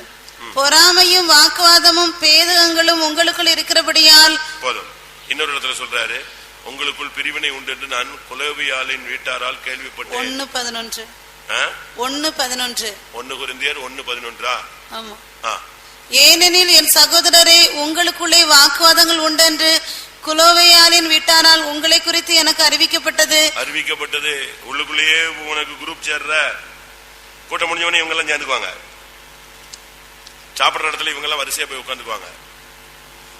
இல்ல லைன்ல நிக்கும் போது இவங்க வரிசையா நின்னுக்குவாங்க. பவனி போனாலும் இவங்க 3 பேர் சேர்ந்தே போவாங்க. தப்புன்னு சொல்லல, நன்மைக்கா இருந்தா பிரச்சனை இல்லை. ஆவிக்குரியவர்களுடைய ஐக்கியத்தை பத்தி நான் பரியாசம் பண்ணல. இந்த சண்டை போடுற பாட்டி பாஸ்டர் ராஜன் உங்களுக்கு தெரிஞ்சிருக்குன்னு நினைக்கிறேன் இல்லையா? பழைய பாஸ்டர் ராஜன் தெரியுமா? கருப்பு ராஜன் சொல்லுவாங்க. அவர் தாம்பரத்துல பிரசங்கம் பண்ண போது எல்லாரும் எழுதிக்கிட்டு இருந்தாங்க. இவர் முடிஞ்சு வந்து சொன்னாராம், இவன் என் பிரசங்கத்தை எழுதுறானா இல்ல எனக்கு ஆப்போசிட்டா லெட்டர் எழுதுறானான்னு தெரியலையே. ஏன்னா அங்க உள்ள ஜனங்கள் அந்த காலத்துல இவர் பிரசங்கம் பேசிட்டு இருக்கும் போது சூடாயிடுச்சுன்னா உடனே வேகமா எழுதுவானா, எப்படி பாத்தியா எப்படின்னு உடனே அங்கேயே கொடுத்து எல்லாரும் கையெழுத்து வாங்குறது யார்ட்ட. அதனால அவரு சொன்னாராம், இன்னைக்கு நல்லா தான் பிரசங்கம் பண்ணேன், ஆனா இவன் பிரசங்கம் எழுதினானா இல்ல எனக்கு ஆப்போசிட்டா எழுதினானான்னு தெரியலையே. எப்படி இருக்கும் உங்களுக்குள்ள? இப்படி ஆவி இருக்கா? அவங்கள பாக்குறது, அவங்கள வீட்டுக்கு கொண்டு போய் காஃபி கொடுக்கறது, மிக்சர் கொடுக்கறது, இப்படி இப்படி சொன்னாங்க அப்படி சொன்னாங்கன்னு இவன்கிட்ட கிளப்பி விடுறது, இவன் போய் அங்க போய் இன்னொரு இடத்துல சொல்லுவான், அங்க போய் அப்படியே சொல்லுவான், அப்படியே சுத்தி சுத்தி சுத்தி சுத்தி என்ன செய்யும், ஒரு குரூப் உண்டாயிரும். அதுக்கு பிறகு அது ஊழியக்காரங்களுக்கு விரோதமான குரூப்பாகவும், விசுவாசிகள் ஒரு கூட்டத்துக்கு விரோதமான குரூப்பாகவும் இப்படி பிரிஞ்சுதான் சபைகள் வளர்ச்சி இல்லாம என்ன செய்யுது போகுது. பிரிவினையே இருக்கக்கூடாது. ஒரு சிலர் இருப்பாங்க, இவங்க கல்யாண வீட்டுக்கு அவங்க வரமாட்டாங்க, அவங்க கல்யாண வீட்டுக்கு இவங்க வரமாட்டாங்க, செத்த வீட்டுக்கு வரமாட்டான், வந்தா அப்படி தலையை காட்டிட்டு அப்படி போயிடுவான். ஏரியா பிரேயர் வச்சா அவங்க வீட்டுல கூட்டம் வச்சா வரமாட்டான், இவங்க வீட்டுல ஜபம் வச்சா நிச்சய மாட்டான், வரமாட்டான். திருப்பி எப்படி உன்னை பரலோகத்துல கொண்டு போய் எங்க வைக்கிறது? உனக்கு அங்கேயும் தனித்தனியாவா வச்சிருப்பாரு? சொல்லுங்க. பரலோகத்திலே இப்படி தனித்தனியாவா வைப்பாரு? அங்க ஒண்ணுமே கிடையாது, பிரிவினைங்கிற பேச்சே கிடையாது. மையப்பொருள் இயேசு மாத்திரமே. நமக்கு இந்த கூலிக்கு ஆள் சேர்க்கிறது, ஹெல்ப் பண்றேன்னு சொல்லிட்டு யாரையாவது பாக்கெட் பண்ணிடுறது, இது அப்சலோமின் ஆவி. அப்சலோமின் ஆவி தெரியுமா? யாரை பார்த்தாலும் சிரிப்பான், யாரை பார்த்தாலும் கழுத்தை பிடிச்சுக்குவான், யாரை பார்த்தாலும் கிஸ் பண்ணுவான். ஐயோ உன்னே மாதிரி ஆளே இல்லம்மா. ஆனா அங்க போனா உனக்கு ஒண்ணும் கிடைக்காது. என்ன பண்றது? இப்படி ஒரு சூழ்நிலை அமைஞ்சிருச்சு நம்ம சபைக்கு. அப்படிங்கிறது என்ன அமைஞ்சிருச்சு? உன்னை மாதிரி 4 பேர் சேர்ந்தானா சபை துண்டு துண்டா போயிடும். ஆள் சேர்த்தல். அடுத்ததாக இப்போ திடீர்னு ஒரு தீர்க்கதரிசி குறுக்க வந்துட்டான். ஒரு ஆள் உள்ள வந்துட்டான், தேவனுடைய மனுஷன் ஒருத்தன் உள்ள வந்துட்டான். ஆண்டவர் பாருங்க, எப்பெல்லாம் தன்னுடைய ஜனங்கள் தனி மனிதனோ சபையோ தடுமாறும் போதெல்லாம் யார் வருவா? ஆண்டவருடைய வார்த்தை, தரிசனம், வெளிப்படுத்தல், ஒரு தீர்க்க தரிசனம், ஏதாவது ஒரு விதத்துல கர்த்தர் ஜனத்தை நெஞ்சிடறாரு, மீட் பண்ணிடுறாரு. தேவனுடைய மனுஷன் ஒருத்தன் சொன்னா, நீ செய்யறது சரியல்ல, நீ போற போக்கு சரியில்லை, நீ செய்யறது சரி கிடையாது, நீ இப்படி பண்ணாத, நீ கூலிக்கு நெஞ்சிட்ட, ஆளை சேர்த்துட்ட, அவன் கூட உன்னோட வரக்கூடாது அப்படின்னு இவன்கிட்ட பேசுறான். உடனே இவன் சொல்றான், அப்ப நான் 100 தாளத்து வெள்ளி கொடுத்துட்டேனே, நான் என்ன பண்றது? லட்சம் பேருக்கு நான் எவ்வளவு செலவழிச்சிருக்கேன்? 100 லட்சம் பேரை நான் கூட்டி வச்சிருக்கிறேன். கூட்டி வச்சவனுக்கு கூலியா எதை கொடுத்துட்டேன்? லட்சம், சாரி, என்னது 100 தாளந்து வெள்ளி கொடுத்திருக்கிறேன். அப்ப அவ்வளவு பணம் என்னது எனக்கு? வேஸ்ட். அப்பதான் அந்த தீர்க்கதரிசி சொன்னா, கர்த்தர் உனக்கு வேற விதத்துல அதை என்ன செய்வாரு? கொடுப்பாரு. இது எதை காண்பிக்கிறது? கிறிஸ்துவை அறிகிற அறிவுக்கு விரோதமா எழும்புற அறிகிற அறிவின் மேன்மைக்காக சில காரியங்களை நம்ம என்ன செய்யணும்? நஷ்டம் என்று விடணும். அவன் சொல்றான், நீ விட்டுரு, நஷ்டம்னு விடு. 100 தாள் அந்த கர்த்தர் உனக்கு வேற விதத்துல உனக்கு லாபமா என்ன செய்வாரு? கொடுப்பாரு. டிவி வாங்கி வச்சிருக்காங்க. நம்ம விசுவாசிகளுக்கு ரொம்ப பேருக்கு ஒரு பொது அறிவு கம்மி. ஊழியக்காரன்டே டிவி எடுக்கணுங்கிறீங்க, நல்ல ரேட்ல விற்கிறதுக்கு ஜெபம் பண்ணுங்க. ஏன்னா டிவியை விற்கிறதுக்கு, நல்ல ரேட்ல விற்கிறதுக்கு அதுக்கு யார் ஜெபம் பண்ணும்? நாய்க்கு சோகம் இல்லைன்னு ஜெபிக்க சொல்றானே, இவன் திருப்பி இப்படித்தானே பேசுவான். நாய்க்கு சோகம் இல்லைன்னு அழுகுறான், நாய்க்கு சோகம் இல்லைன்னு ஊழியக்காரத்தை ஜெபிக்க சொல்றான். அவன் திருப்பி என்ன சொல்லுவான்? டிவி என்ன ரேட்ல விற்கணும்? நல்ல ரேட்ல விற்கிறதுக்காக ஜெபம் பண்ணுங்க. என்ன ரேட்ல விற்கணும்? வாங்கின ரேட்டை விட ஜாஸ்தி வித்தரணுமா? அதை நீ என்ன செய்யணும்? நஷ்டம் என்று விடணும், உடச்சு தூக்கி வெளியே போடணும். அந்த அளவு உனக்கு தெய்வீகம் வேணும். இல்ல கிடைச்ச ரேட்ல வித்து என்ன செய்யணும்? காசை வாங்கிட்டு அமைதியா இருக்கணும். இவன் சொல்றான், எனக்கு 100 தாளந்து வெள்ளி வேஸ்ட், நீ என்ன சொல்ற அப்படிங்கிறான் தேவனுடைய மனுஷன்.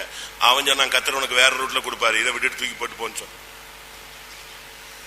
ஆண்டவரை அறிகிற அறிவுக்கு வராதமா வரும் பொழுது எல்லாவற்றையும் குப்பையா எண்ணணும். நஷ்டம் என்று என்ன செய்யணும்? விடணும். விட்டு கொடு, போயிடு, கர்த்தர் வைப்பாரு வேட்டு. 14ஆம் வசனம். அமத்சியா ஏதோமியரை முறியடித்து சேயீர் புத்திரரின் தெய்வங்களை கொண்டு வந்த பின்பு அவன் அவைகளை தனக்கு தெய்வங்களாக வைத்து அவைகளுக்கு முன்பாக பணிந்து அவைகளுக்கு தூபம் காட்டினான். போதுமா? முழு மனசோடு தேடலங்கிற பாயிண்ட் வந்துருச்சாங்க. போய் ஏதோமியர்லாம் ஜெயிச்சுட்டு வரும்போது அவங்க தெய்வத்தெல்லாம் தூக்கிட்டு வந்துட்டு அது நல்லாதான் இருக்குன்னு சொல்லிட்டு அதை வச்சு என்ன செய்ய ஆரம்பிச்சிட்டான்? சாமி கும்பிட ஆரம்பிச்சிட்டான். இப்ப தீர்க்கதரிசி வந்தான். அந்த தெய்வம் அந்த ஜனத்தை என்ன செய்யல? காப்பாத்தல. காப்பாத்தாத தெய்வத்தை நீ வச்சு கும்பிடுறியா? இது விக்கிரக ஆராதனையை காண்பிக்கிறது, பொருள் ஆசையை காண்பிக்கிறது, முரட்டாட்டத்தை காண்பிக்கிறது, அவபக்தியை காண்பிக்கிறது, பில்லி சூனியத்தை காண்பிக்கிறது. அந்நிய தெய்வத்தை நீ அகற்றணும். இல்லைன்னு சொன்னா யுத்தம் எங்க வரும்? வாசல் படி வரை வரும். வாசிங்க. அந்நிய தெய்வத்தை உன்னை விட்டு அகற்றலைன்னா யுத்தம் எங்க வந்து நிக்கும்? வாசல் படியில நிக்கும். அப்ப நீ என்ன பண்ணுவ? நியாயாதிபதிகள் 5:8. நூதன தேவர்களை தெரிந்து கொண்டார்கள், அப்பொழுது யுத்தம் வாசல் வரையும் வந்தது. நீ அந்நிய தெய்வத்தை கொண்டு வந்து உள்ள வச்சு கும்பிட ஆரம்பிச்சுட்ட புதுசா. மார்க்கம் தப்புன்னா என்ன நடக்கும்? யுத்தம் எங்க வந்து நிக்கும்? கதவை தட்டும். பிரச்சனை கதவை தட்டும். பிசாசு கதவை தட்டுவான். வியாதி கதவை தட்டும். குழப்பம் கதவை தட்டும். பின்மாற்றம் கதவை தட்டும். நீ அந்நிய தெய்வத்தை ஒன்று வீட்டுல கொண்டு வந்து வைக்க கூடாது. விக்கிரக ஆராதனை ஒன்று வீட்டுல வைக்க கூடாது. நான் ஒரு அடக்கத்துக்கு போயிருந்தேன். அவங்க அப்பா இறந்துட்டாரு. அந்த மெமோரியல் சர்வீஸ் ஆறுதல் கூட்டம். அதுல மகா சாட்சி. எங்க அப்பா தான் வீட்டுல இருக்கிற பொருள் அது யாருக்கு உபயோகப்படுதுன்னு பார்த்து அவங்ககிட்ட போய் நெஞ்சிடுவாரு, கொடுத்துருவாரு. அது சும்மா இங்க கிடக்கிறத விட யாருக்கு யூஸ் ஆகும் அப்படின்னு பார்த்து நெஞ்சிடுவாரு, கொடுத்துருவாரு. அதுதான் எங்களுக்கு பிராக்டிஸா செய்து சொல்லி கொடுத்துருக்காரு. உனக்கு உபயோகப்படாத பொருள் இன்னொரு ஆளுக்கு என்ன செய்யலாம்? உபயோகப்படலாம். உபயோகப்படாத பொருளை நீ வச்சுக்கிட்டே காவல் காத்துக்கிட்டு, நாய் மாதிரி காவல் காத்துக்கிட்டே, நாய் இந்த தேங்காவை உடச்சு திங்க முடியாது, அதை உருட்டிக்கிட்டே இருக்கும். பட் யாராவது கிட்ட வந்தானே நெஞ்சிரும், கடிச்சிரும். தனக்கும் யூஸ் ஆகாது, மற்றவனுக்கும் அது என்ன செய்யாது, யூஸ் ஆக விடாது. எனக்கு அந்த அடக்காராதனைக்கு அந்த மெமோரியல் சர்வீஸ் போனதுனால நான் ரொம்ப லெசன் கத்துக்கிட்டேன். அந்த சாட்சியில 2-3 பாயிண்ட் எனக்கு ரொம்ப டச்சா இருந்துச்சு. அதுல ஒரு பாயிண்ட், அவங்க அப்பா தான் இருக்கிற பொருள், நம்மிடத்தில் இருக்கும் பொருள் நமக்கு உபயோகமாகாத பட்சத்தில் அதை சும்மா வச்சுக்கிட்டு இருக்காது. அது எதுவா இருந்தாலும் யாருக்கு யூஸ் ஆகுதோ அது யாரா இருந்தாலும் என்ன செய்ய அவனுக்கு கொடு.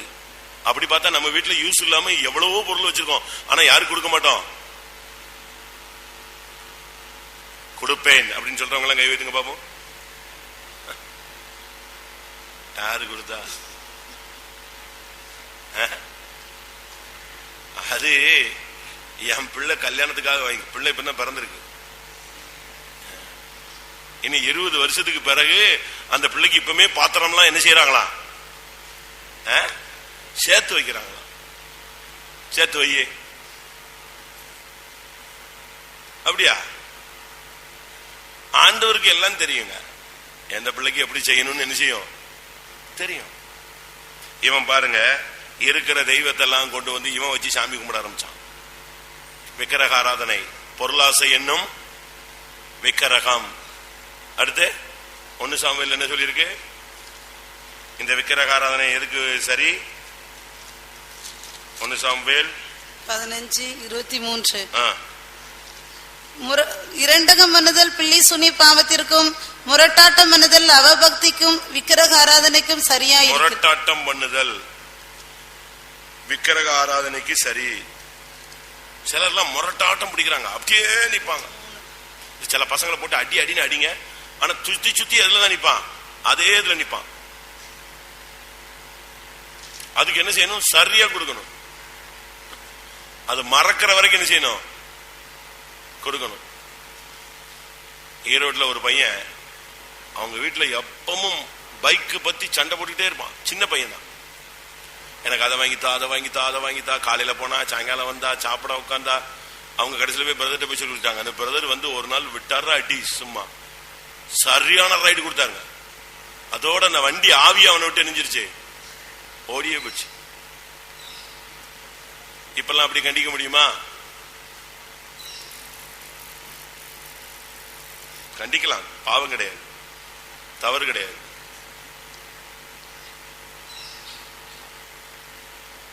பாவம் கிடையாது. பிள்ளையை அடித்தால், பிறம்பினால் அடித்தால் அவன் சாகான். அவன் வளர்ந்து உனக்கு ஒரு கேவலத்தையும் அவமானத்தையும் உண்டாக்குறதை விட அவன் சாவுறது எவ்வளவு நலமானது. ஒரு கேடுகட்ட சந்ததியை நீ பெத்துட்டேன்னு சொல்றதை விட அது பிறக்காமல் இருப்பது என்னது நல்லது. பாருங்க, இவன் விக்கிரக ஆராதனைக்கு போய் விழுந்துட்டான். அதுக்கு அடுத்த வசனம் 16. தன்னோடு அவன் இப்படி பேசின போது ராஜா அவனை நோக்கி, உன்னை ராஜாவுக்கு ஆலோசனைக்காரனாக வைத்தார்களோ, அதை விட்டுவிடு, நீ ஏன் வெட்டப்பட வேண்டும் என்றான். எப்படி ஒரு தீர்க்கதரிசி வந்து நீ செஞ்சது தப்புப்பான்னு சொன்னா, இவன் சொன்னா, உன்னை எனக்கு ஆலோசனை சொல்றதுக்கு ஆண்டவர் அனுப்பினாரா? உன்னை நான் எனக்கு மந்திரியா வச்சிருக்கேன், போயிடு வெட்டிடுவேன்னு சொன்னான். யார? தேவனுடைய ஊழியக்காரன் வந்து ஆலோசனை சொன்னா, இவன் அவனை என்ன செய்யறான்? என்ன சொல்றான்? தன்னோட அவன் இப்படி பேசின போது ராஜா அவனை நோக்கி, உன்னை ராஜாவுக்கு ஆலோசனைக்காரனாக வைத்தார்களோ, அந்த தொழிலை விட்டு நான் உன்னை எரிஞ்சிருவேன், ஏன் நீ வெட்டப்பட வேண்டும். நமக்கு இன்னைக்கு புத்தி சொன்னா, சத்தியத்தை சொன்னா நம்ம யாரா ஆயிடுறோம்? சத்தியத்தை சொல்லுகிறதுனால ஊழியக்காரங்க யாரா மாறிடுறாங்க?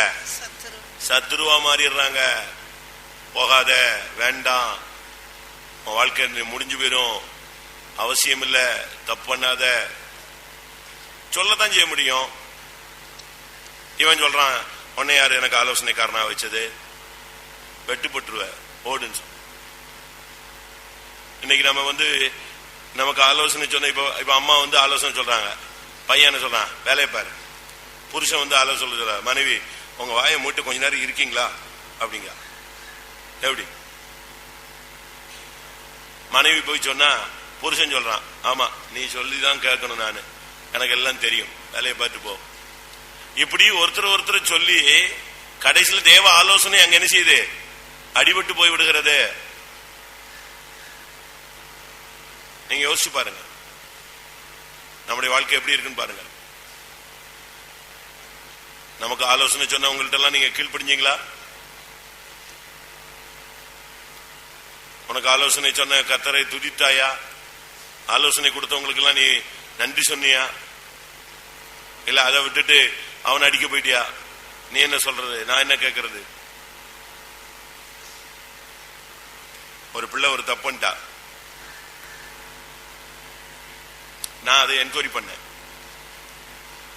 அவன் என்ன 10th தான், 10th படிக்கிற பிள்ளை, மிஞ்சி வயசுக்கு மிஞ்சி ஒரு தப்பு பண்ணுது.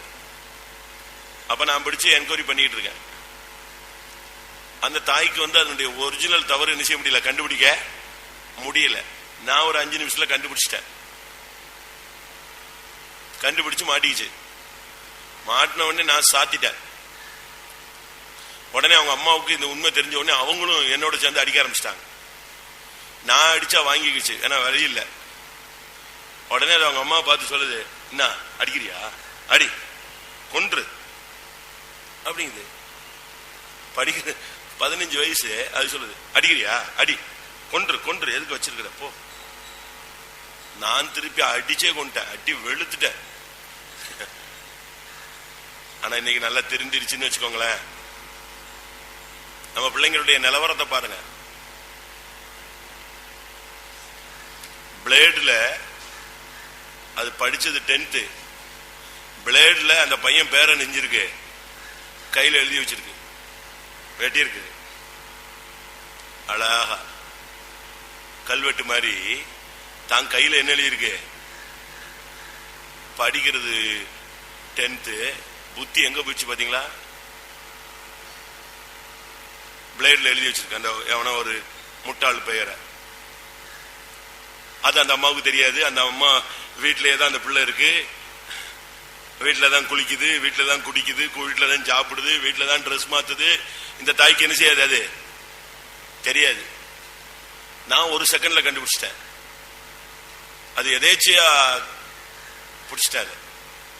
பிடிச்சா இங்க இருக்கு, அழகா இருக்கு, ஷோல்டர்ல அட்டகாசமா எழுதியிருக்கு.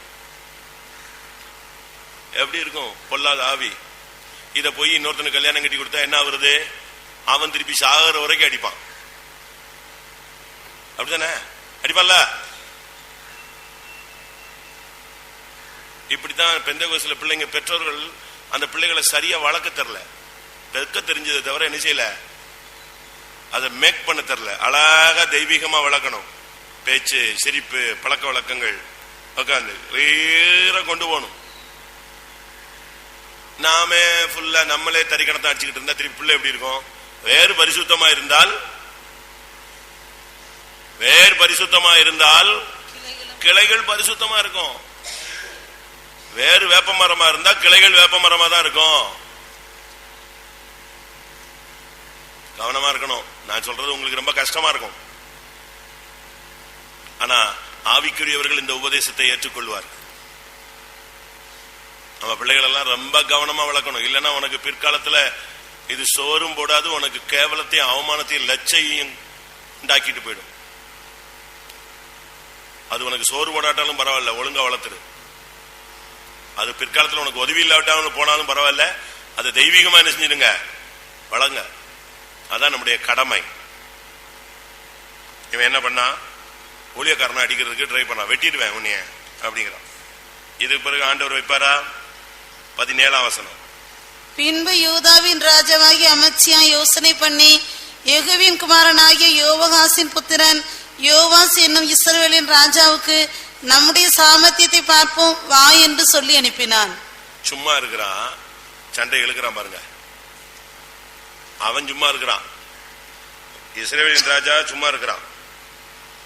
இவனுக்கு என்ன செய்ய முடியல, சும்மா இருக்க முடியல. வா ஒத்தைக்கு பார்ப்போம், சாமர்த்தியத்தை பார்ப்போம். எதுக்கு? ஒரு சிலர் சொல்லுவாங்க, நாங்க வம்பு சண்டைக்கு போக மாட்டோம், அந்த சண்டையை விட மாட்டோம். ரொம்ப பெரிய பரிசுத்தவான் மாதிரி அந்த வார்த்தையை அடிக்கடி யூஸ் பண்ணுவாங்க. அது தோல்வியின் அடையாளம். வம்பு சண்டைக்கும் போக கூடாது, வந்த சண்டைக்கு என்ன செய்யக்கூடாது, போக கூடாது. ஆனா இவன் என்ன சொல்றான், எதுக்கே போறான், வம்பு சண்டைக்கே போறான். நம்ம அநேகர் இப்படித்தான் பண்றோம். அவனை பாக்குறது, பரியாசம் பண்றது, பழைய கதையை கேட்கறது, கூப்பிடுறது, சண்டை போடுறது, வாக்குவாதம் பண்றது, என்னை பத்தி என்ன சொன்னங்கிறது, இதெல்லாம் நமக்கு தேவையே இல்லை. நம்முடைய சாமர்த்தியத்தை பார்க்கறதுக்கு அந்த மார்க்கத்துக்கு வந்திருக்கிறோம். சொல்லுங்க, நம்முடைய சாமர்த்தியத்தை பார்க்க நம்ம இங்க வரல, நம்ம எல்லாத்தையும் விட்டுட்டு வந்திருக்கோம். வம்பு சண்டைக்கு போகாதீங்க. கடைசியில் என்ன நடந்துச்சு தெரியுமா? வம்பு சண்டைக்கு போய் சரியா அடி வாங்கினாங்க. அடி வாங்கி 23ஆம் வசனம். இஸ்ரவேலின் ராஜாவாகி யோவாஸ் அகசியாவின் குமாரனாகி யோவாசுக்கு பிறந்த அமத்சியா என்னும் யூதாவின் ராஜாவை பெத்சிமேசிலே பிடிச்சான். அடுத்து அவனை எருசலேமுக்கு கொண்டு வந்து எருசலேமின் அலங்கத்திலே எப்ராஹிம் வாசல் தொடங்கி மூலை வாசல் மட்டும் 400 முழ நீளம் இடித்து போட்டு தேவனுடைய ஆலயத்திலே ஓபேத் ஏதோமின் வசத்திலே அகப்பட்ட சகல பொன்னையும் வெள்ளியையும் சகல பனிமுட்டுகளையும் ராஜாவின் அரண்மனை பொக்கிஷங்களையும் கிரியிருப்பவர்களையும் பிடித்து கொண்டு சமாரியாவுக்கு திரும்பி போனான். போதுமா? ஒழுங்கா இருந்திருந்தா, ஒழுங்கா ராஜாவா இருந்துட்டு சாப்பிட்டுட்டு ஸ்தோத்திரம் பண்ணி இணைஞ்சிருக்கலாம், நாட்கள் கூட்டி கிடைச்சிருக்கும், அமைதியா ராஜாவா இருந்திருக்கலாம். சாமர்த்தியத்தை பார்ப்போன்னு போய் பிடிபட்டு அலங்கத்தை இடிச்சு பொண்ணு, ஆலயத்தில் உள்ள பொண்ணு வெள்ளி எல்லாம் நஷ்டமாயி அந்நிய தேசத்துல யாரா இருந்தா, அகதியாக இருந்தா. உன் நிலவரம் என்ன, நம்முடைய நிலவரம் என்ன? இதுக்காக கர்த்தர் நம்மை கொண்டு வந்தாரு. சபைக்குள்ள வந்துட்ட பிறகு சாமர்த்தியம் பார்த்தவன் ஒருத்தனுமே சபையில இருந்தது கிடையாது. சபைக்குள்ள வந்துட்ட பிறகு நீ சாமர்த்தியம் பார்க்கிறதா பண்றத? சபைக்குள்ள வந்துட்ட பிறகு நீ அமைதியா இருக்கணும். இவனை பெத்சிமேசிலே பிடிச்சார்கள். பெத்சிமேஸ்னா என்ன? அவனை பிடிச்ச இடம் எது? பெத்சிமேஸ். இந்த பெத்சிமேஸ்ங்கிறது தேவனுடைய பெட்டியை ஜனங்கள் எட்டி பார்த்த ஒரு இடம். வாசிங்க 1 சாமுவேல். பெட்டி, கர்த்தருடைய பெட்டி 5:19 பெத்சிமேசிலே இருந்தது. ஆனாலும் பெத்சிமேசின் மனுஷர் கர்த்தருடைய பெட்டிக்குள் பார்த்தபடியினால் கர்த்தர் ஜனங்களில் 50,070 பேரை அடித்தார். பெத்சிமேஸ்ங்கிறது பெட்டிக்குள்ள பார்க்கிற ஒரு தவறான அனுபவம். இது ஊழியத்துக்குள்ள தலை போடுறதை காண்பிக்கிறது. விசுவாசிகளுக்கு ஒரு லிமிட் இருக்கு. பெட்டி எந்த வசனம்? 1 சாமுவேல் 6:19. 6:19. பெட்டிக்குள்ளே பெத்சிமேசின் மனுஷர் பார்த்தார்கள். என்ன நடந்துச்சு? எத்தனை பேர் செத்தான்? 50,070 பேர். பெட்டியை தொடவே கூடாது. நீ பெட்டியை திறந்து வர உள்ள பார்த்துட்டியாங்க. இது உன்னுடைய வாழ்க்கையில நீ மிஞ்சி போறது. ஒரு ஊழியக்காரன் வந்து சொல்லிட்டு போயிட்டான், நீ போகாத, யுத்தத்துக்கு போகாத. யுத்தத்துக்கு போனா உனக்கு என்ன நடக்கும்? உன் தேவன் உன்னை அழிக்க யோசனையா இருக்கிறார். 2 நாளாகமும் 25:16 கடைசியில சொல்லி இருக்கிறது. நீ என் ஆலோசனையை கேளாமல் போனபடியினால் தேவன் உன்னை அழிக்க யோசனையா இருக்கிறார். இவ்வளவும் கேட்ட பிறகு துணிஞ்சு நீ போய் அடிபட்டேன்னா என்ன நடக்கும்? 20ஆம் வசனம். ஆனாலும் அமத்சியா செவிகொடாதே போனான். அவர்கள் ஏதோமின் தெய்வங்களை நாடினது நிமித்தம் அவர்களை அவர்கள் சத்துருக்கள் கையில் ஒப்பு கொடுக்கும்படிக்கு தேவனாலே இப்படி நடந்தது. தேவனே உன்னை கடைசியில போய் சத்துருக்கள் கையில ஒப்பு கொடுத்துருவாரு. வியாதியின் கையில, சாபத்தின் கையில, பொல்லாத ஆவிகளுடைய கையில, குழப்பங்களின் கையில ஆண்டவரே உன்னை விட்டு கொடுத்துருவாரு. தேவனாலே இப்படி நடக்கும். இவன் போய் இப்ப பெத்சிமேஸ்ல சிக்கிட்டான். பிடிச்சாங்க. அவனை பிடிச்ச இடம் வந்து பெத்சிமேஸ். அது தேவனுடைய பெட்டியை எட்டி பார்க்கும் இடம். ஓலியத்துல எதையும் நீங்க ஆராய்ச்சி பண்ணவே கூடாது. உள்ள குடைஞ்சிட்டு எங்கேயாவது மாட்டிக்கிட்டீங்கன்னா செத்து போயிடுவீங்க. நலமானதையும் நம்ம என்ன செய்ய வேண்டாம். அவங்களுக்கு ஒரு எஜமான் இருக்கிறார். அவன் விழுந்தாலும் விழுந்தாலும் அவர் தான் அவனுக்கு உத்தரவாதி. அவசியம் இல்லாம மற்ற குடும்பங்கள் பெட்டிக்குள்ள நீங்க என்ன செய்யுங்க. பெட்டிங்கிறது ஒவ்வொரு விசுவாசியை காண்பிக்கிறதுன்னு வச்சுக்கோங்க. ஒரு ஊழியக்காரனை காண்பிக்கிறதுன்னு வச்சுக்கோங்க. இன்னொரு வீட்டு பெட்டியை நிச்சய கூடாது. நீ உள்ள எட்டி பார்க்க கூடாது. நாசரேத்துல இந்த ஆவி ஜாஸ்தி. அதான் சபை இப்படி கிடக்கு. அடுத்தவன் பிரச்சனையில தலையே போடக்கூடாது. சோத்ரா சோத்ரா சோத்ரா. கண் இருந்தும் குருடனாய், காது இருந்தும் செவிடனாய் போயிட்டே இருக்கணும். என் தாசனை எல்லாமல் செவிடன் யார், குருடன் யார்? எனக்கு நல்லா கண்ணு தெரியுதுன்னு அடுத்த வீட்டுக்கு போனீங்கன்னா திருப்பி அவங்க கொடுக்கிற எல்லா வெகுமதியும் வாங்கிட்டு தான் வரணும். பெட்டியை பார்த்தீங்கன்னா பெட்டிக்குள்ள பார்த்ததுக்காக என்ன செய்யணும்? மரணம். சரி, 2வது விளைவு பாருங்க. இவன் பண்ண சேட்டைகளுக்கு விளைவு 1 பிடிக்கப்பட்டான். 2வது எருசலேமின் அலங்கம் இடிக்கப்பட்டது. ரட்சிப்பின் தன்மையை இடித்து போடுவான் பிசாசு. அதான் முக்கியம். பிசாசு பாருங்க எத்தனை முளத்தை இடிச்சிட்டான். 400 முழம் நீளத்தை இடிச்சிட்டான். எருசலேமின் அலங்கத்துல ஒரு பெரிய போர்ஷன் இணைஞ்சிருச்சு, இடிபட்டுருச்சு. 400 முழங்கிறது 600 அடி நீளம். 600 அடி நீளத்துக்கு அலங்கத்தை நெஞ்சிட்டான். மொத்தமா இடிச்சு திறந்து விட்டான். உன்னுடைய ரட்சிப்பு நஷ்டப்பட்டு போய்விடும். ரட்சிப்பு தான் நம்முடைய மதில். ஏசாயா அலங்கங்கிறது மதில், கோட்டை. ஏசாயால அதன் ரட்சிப்பை அதற்கு மதிலாய் இப்பார். 60:18 உன் மதில்களை ரட்சிப்பென்றும். ரட்சிப்பு நல்லா புரிஞ்சுக்கோங்க. நம்முடைய வாழ்க்கையில ரொம்ப கவனம். நம்முடைய ரட்சிப்பு தான் ரொம்ப முக்கியம். இந்த மார்க்கத்தில் வந்துட்டு ரட்சிப்பை இழந்துட்டு என்ன போச்சு? உங்களுடைய ரட்சிப்பை காத்து பயத்தோடு பக்தியோடு உங்களுடைய ரட்சிப்பு நிறைவேற காத்திருங்கள். அடுத்து மூணாவது விளைவு, தேவனுடைய ஆலயத்தில் அகப்பட்ட எல்லா பொன் வெள்ளி எல்லாவற்றையும் எடுத்துக்கொண்டு போய்விட்டான்.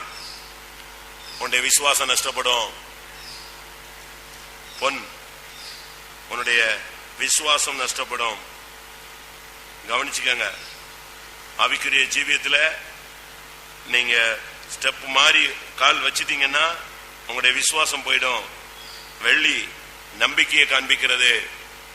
உங்களுக்கு இருக்கிற விசுவாசமும் போயிடும், உங்களுக்கு இருக்கிற நம்பிக்கையும் போயிடும். அடுத்து உங்களுக்கு பொக்கிஷம் போயிடும். அது என்ன? கிருபையின் ஐஸ்வர்யம், கிருபை போயிடும். இந்த விசுவாச பாதையில விசுவாசமும் நம்பிக்கையும் கிருபையும் போன பிறகு நீ என்ன செய்ய போற? நீ நிராயுதபாணியா மாறிடுவ. யுத்தத்துல ஆயுதம் இல்லாமல் மாறி விடுவாய். உன்னுடைய ரட்சிப்பை நஷ்டப்படுத்துவான், உன்னைய பிடிச்சிருவான். உன்னுடைய விசுவாசம் போயிடும், இந்த நம்பிக்கை போயிடும், உன்னுடைய கிருபை நஷ்டப்பட்டு போயிடும். 27ஆம் வசனம். அமத்சியா கர்த்தரை விட்டு பின்வாங்கின காலம் முதற்கொண்டு எருசலேமில் இருந்தவர்கள் அவனுக்கு விரோதமாக கட்டுப்பாடு பண்ணி கொண்டார்கள். கர்த்தரை விட்டு பின்வாங்கிறது நமக்கு வரவே கூடாது. எந்த சூழ்நிலையும் ஆண்டவரை விட்டு பின்வாங்கிட கூடாது. ஏசாயா 1ஆம் அதிகாரத்தில் பாருங்க, கர்த்தரை விட்டு பின்வாங்க கூடாது இருக்கா?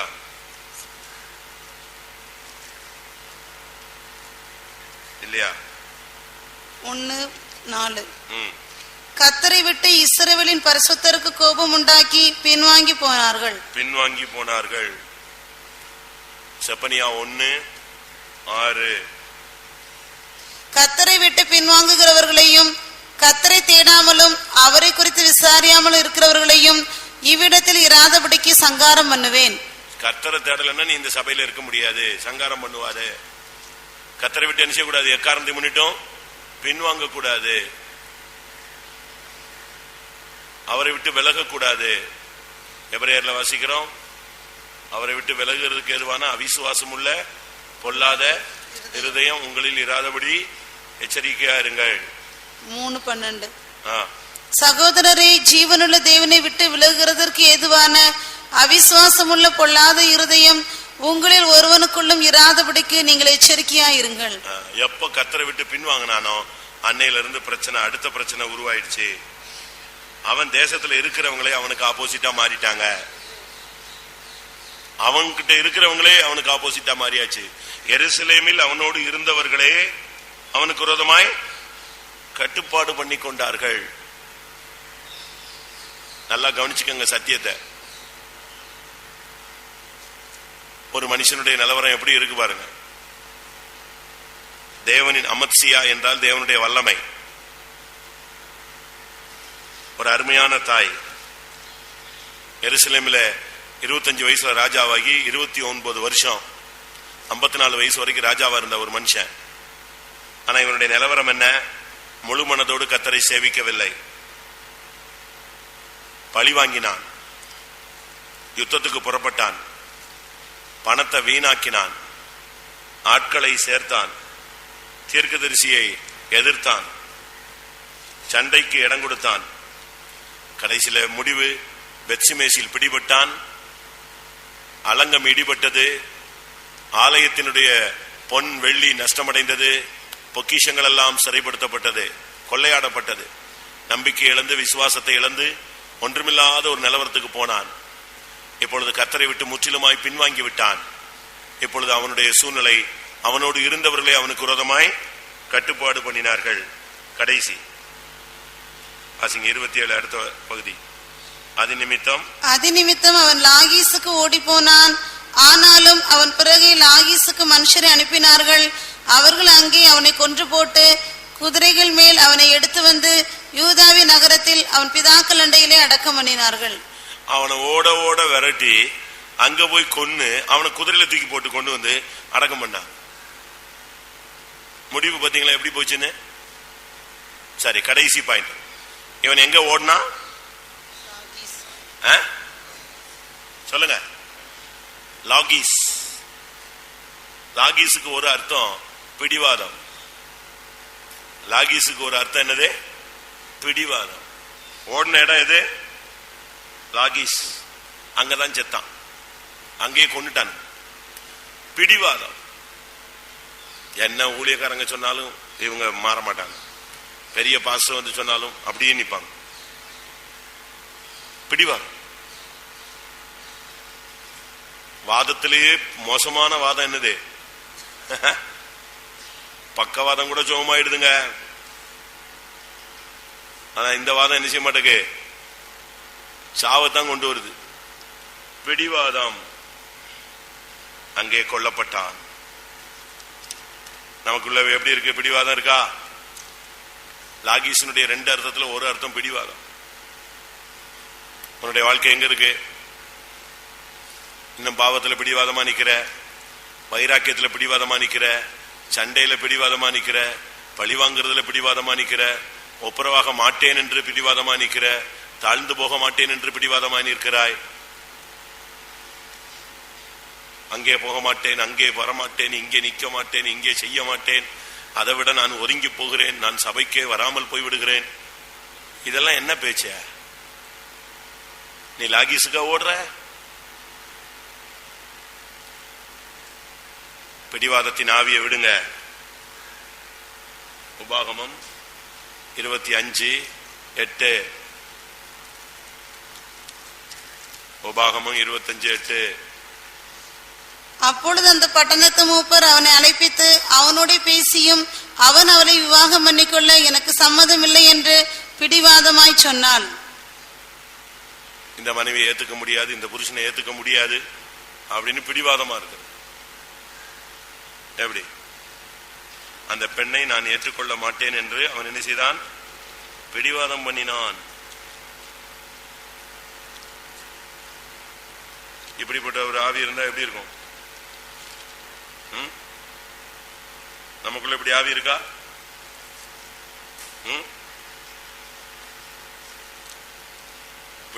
பிடிவாதம் பண்ற ஆவி இருக்கா? லூக்கா 23:10. லூக்கா 23:10. பிரதான ஆசாரியரும் வேதபாரகரும் அவர் மேல் பிடிவாதமாய் குற்றம் சாட்டி கொண்டே நின்றார்கள். யார் மேல? இயேசு மேல பிடிவாதமா. இல்ல, தப்பு பண்ணாரு, சிலுவையில அற, சிலுவையில அற, சிலுவையில அற. ஒரே பிடிவாதம். பிடிவாதமாய் குற்றம் சாட்டி கொண்டிருக்கிறது. விட்டு மன்னிச்சிரு, கர்த்தர் பாத்துக்குவாரு. ஐயா, உனக்கு அந்த தன்மை இன்னும் இந்த அபிஷேகத்துல கிடைக்கலையா உனக்கு? பிரசங்கி 8:3. நீ அவன் சமூகத்தை விட்டு விலக துரிதப்படாதே, பொல்லாத காரியத்திலே பிடிவாதமாய் நில்லாதே. பொல்லாத காரியத்துல பிடிவாதமா நிக்காத. ஏன் பிடிவாதம் உனக்கு வருது? தாம் பிடிச்ச முயலுக்கு எத்தனை காலு? 3 காலு. உனக்கு அவ்வளவு காமன் சென்ஸ் இல்லாம போனதுக்கு காரணம் என்ன? உனக்குள்ள பிடிவாதம் இருக்கலாமா? ஓடி ஓடி ஓடி கடைசியில எங்க போய் சேர்ந்துட்டான்? எருசலேம்ல இருந்து தப்பி இப்பி ஓடி கடைசியில போய் சேர்ந்த இடம் என்னது? லாகிஸ். அங்கதான் செத்தான். எவ்வளவு மோசமான நிலவரம் பாத்தீங்களா? அவனுடைய வாழ்வின் செயல்கள் என்ன, அவனுடைய முடிவு எப்படி இருக்கு பாருங்க. துவக்கம் பாருங்க. அவங்க அம்மா அவனுக்கு பெயர் வைக்கும் போது கர்த்தரின் வல்லமை அப்படின்னு பெயர் வச்சா. ஏன்னா அவர் கர்த்தரிடத்துல பிரியம் பெற்ற ஒரு பெண். ஆனா இவன் முழு மனசோட கர்த்தரை சேவிக்கல, பழி வாங்கினான், யுத்தத்துக்கு புறப்பட்டான், பணத்தை வீணாக்கினான், அந்நிய தெய்வத்தை நமஸ்கரித்தான், தீர்க்கதரிசிக்கு விரோதமாய் பேசினான், சண்டைக்கு போனான். எத்தனை காரியம்? அவனுடைய குறைவுகள் எத்தனை? ஒருத்தரும் எழுதலையா? ஏட்டு சுரைக்காயவா? பாதி பேர் ரொம்ப எல்லாம் ஸ்காலர், பைபிள் ஸ்காலர்ஸ். அதனால இவங்கெல்லாம் எழுத மாட்டாங்க. ஊழியக்காரங்களையும் அப்படி ஸ்காலர்லாம் இருக்காங்க. அடுத்த வாரம் ஜபத்துல பாயிண்ட் பண்ணும்போது ரோட்ல எழுப்பி விட்டுருவேன். அது பிறகு பாருங்க வேடிக்கை. ஒரு சிலருக்கு அந்த தெய்வீக சிந்தையெல்லாம் கிடையாது. அது என்ன சொல்றாங்க காத்துக்கிட்டு காதடு கப்பல் கவுந்து போச்சு, இவன் மண்டை இங்க இருக்காது. ஒன்று முழு மனதோடு தேடவில்லை, இரண்டாவது பழி வாங்கினான், மூணாவது யுத்தத்துக்கு புறப்பட்டான், நாலாவது காசை வீணாக்கினான், ஐந்தாவது அந்நிய தெய்வத்தை பின்பற்றினான், ஆறாவது தீர்க்கதரிசியை வெட்டுவேன் என்றான், ஏழாவது என்ன செஞ்சான், ஒத்தைக்கு வாரையான்னு போய் நின்னுட்டான். யுத்தத்துக்கு புறப்பட்டான், யுத்தத்துக்கு போய் சண்டையே போட்டான். பாதிப்பு என்ன? பெத்சிமேசில் பிடிக்கப்பட்டான், ரட்சிப்பு இடிக்கப்பட்டது, ஆலயத்தில் உள்ள பொண்ணு வெள்ளி எல்லாம் கொள்ளையாடி போயிடுச்சு, கத்தரை விட்டு விசுவாசம் போச்சு, நம்பிக்கை போச்சு, ஐஸ்வர்யம் போச்சு, கத்தரை விட்டு பின்னால போனா, எல்லாரும் அவனுக்கு விரோதமா வந்து கடைசியில லாகிஸ்ல போய் செத்து போனான். நீங்க 8:8 வச்சுக்கலாம், 7:7 வச்சுக்கலாம், எப்படி உங்களுக்கு தென்படுதோ வச்சுக்கலாம். எல்லாரும் கொஞ்ச நேரம் கண்களை மூடுவோம். இது 5வது கூட்டம். அடுத்த கூட்டம் ஹை ஸ்பீட்ல போகும். அது தொடங்கின மாதிரி இருக்கும், படபடன்னு முடிஞ்சிடும். இதுதான் முக்கியமான கூட்டம். கர்த்தர் தன்னுடைய வல்லமையின் மகத்துவத்துக்கு உன்னை சாட்சியாக வைத்தார், உன்னை பலப்படுத்தினார், உன்னை அபிஷேகம் பண்ணினார். கொஞ்ச நேரம் எல்லாரும் ஆண்டவருடைய சமூகத்தில் ஒப்பு கொடுப்போம். நாம் ஒரு அமத்சியாவா இருக்கிறோமா? அழியாத ஜீவனின் வல்லமை, உயிர்த்தெழுதலின் வல்லமை, பிசாசுகளை துரத்தும் வல்லமை கர்த்தரின் கிருபையினால் நமக்கு கிடைத்தது. நாம் அதை உபயோகப்படுத்தி இருக்கிறோமா, வைத்திருக்கிறோமா, இழந்திருக்கிறோமா, விட்டு விட்டோமா? அது உங்களுக்கு தான் தெரியும். கொஞ்ச நேரம் எல்லாரும் முழங்கால் போடலாம். உட்கார்ந்து கால் வலிச்சிருக்கும், அதனால முழங்கால் போடுங்க. முடிஞ்சா எழும்பி நில்லுங்க. முடியலன்னா, இந்த ஸ்டெப் முடியலன்னா அடுத்த ஸ்டெப்புக்கு போயிடுங்க. கொஞ்ச நேரம், ஒரு 10 நிமிஷமோ 5 நிமிஷமோ. அருமையான துவக்கம். ஆனா நாட்கள் போன பொழுது முழு மனசோடு அவனால இந்த மார்க்கத்தில் இருக்க முடியும். இந்த பெந்தேகோஸ்ல நீ இருந்தா முழு மனசோடு இரு, அரகுற மனசோட நீ போகாத, கள்ளத்தனமா மனம் திரும்பாத,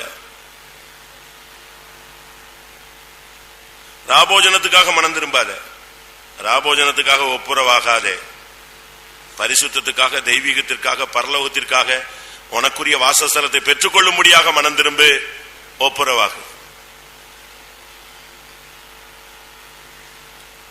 ஆண்டவரே, நான் முழு மனசோடு உம்மை நேசிக்காம இருந்த இடங்களை மன்னியும், முழு மனதோடு உம்மை சேவிக்காத இடங்களை எனக்கு மன்னியும், முழு மனதோடு நியாயப்பிரமாணத்தை ஏற்றுக்கொண்டு ஜீவிக்காததை மன்னியும், முழு மனசோடு உம்முடைய பிரதிஷ்டைகளை நிறைவேற்றாததை மன்னியும். கர்த்தரின் பார்வைக்கு செம்மையானதை செய்தான், ஆனாலும் முழு மனதோடு அப்படி செய்யவில்லை. ஆண்டவர்கிட்ட மன்னிப்பு கேளுங்க பிரியமானவர்களே.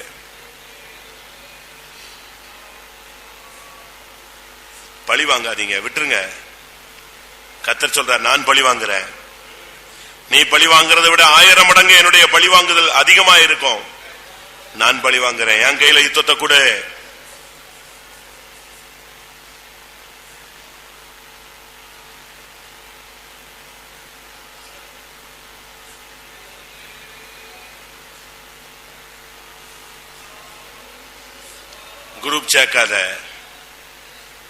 குரூப் சேர்க்காத, தூக்கிடுவார் கர்த்தர் உன்னைய. யுத்தத்துக்கு புறப்படாத, ஸ்தோத்திரம் பண்ண புறப்படு. பணத்தை வீணாக்காத, பணம் போயிட்டேன்னு கவலைப்படாத, கர்த்தர் அதுக்கு அதிகமா உனக்கு தருவார். அந்நிய தெய்வத்தை பின்பற்றாத, யுத்தம் வாசல் படியில வந்து நிற்கும். வம்பு சண்டைகளை உண்டு பண்ணாத, வீணா பிரச்சனைகளை கிரியேட் பண்ணாத, நீ பிடிபடுவாய். உன் ரட்சிப்பு நஷ்டப்படும், உன் விசுவாசம் நஷ்டப்படும், இந்த நம்பிக்கை நஷ்டப்படும், உன் கிருபை நஷ்டப்படும். நீ கர்த்தரை விட்டு பின்வாங்க வேண்டியது இருக்கும். பிரச்சனைகள் உனக்கு விரோதமாய் எழும்பும். பிடிவாதமாய் நீக்காத. உன்னுடைய ஓட்டம் தோல்வியாய் முடியும். வேண்டாம், கர்த்தரை நோக்கி பார். ஆண்டவரே, என்னுடைய குறைகளை மன்னியும். இன்னும் பாவத்தில் பிடிவாதமா நிக்காத, மாம்ச வைராக்கியத்தில் பிடிவாதமா நிக்காத, தெய்வீகத்துக்காக சமர்ப்பிப்பாயாக. கர்த்தர் உன்னை நேசிக்கிறார்.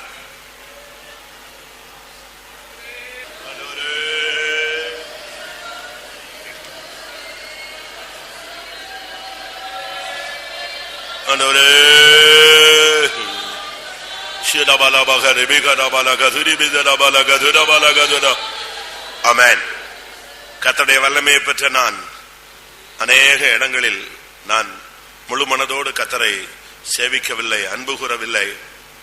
என்னுடைய பகுதியில் அமர்சியாவின் குறைகள் அதிகம் இருக்கிறது.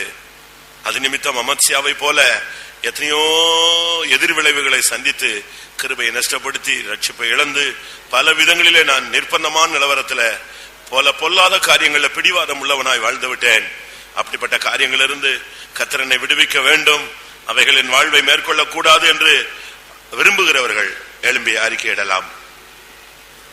நல்ல சத்தமா சொல்லுங்க, ஐயா, நான் உண்மை முழு மனதோடு செவிக்க வேண்டிய இடத்துல செய்யல. சொல்லுங்க,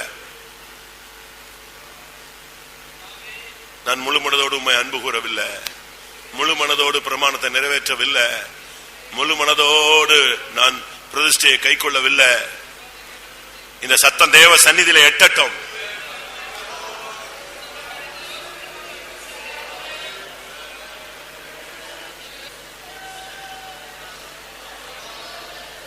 முழு மனதோடு என்ற பாயிண்டையே நம்ம 1 மணி நேரம் அறிக்கை செய்யலாம். முழு மனதோடு ஜெபிக்காதது, முழு மனதோடு உபவாசிக்காதது, முழு மனதோடு ஊழியம் செய்யாதது, முழு மனதோடு கர்த்தரை துதிக்காதது, முழு மனதோடு சேவிக்காதது, முழு மனதோடு அன்பு கூறாதது, இப்படி சொல்லிக்கிட்டே இருக்கலாம். கர்த்தர் எல்லாவற்றையும் மன்னிப்பாராக. ஹல்லேலூயா, ஹல்லேலூயா, ஹல்லேலூயா. ஓ ரிபக்கரா பலபக்கரா துடமனா கரா திபா.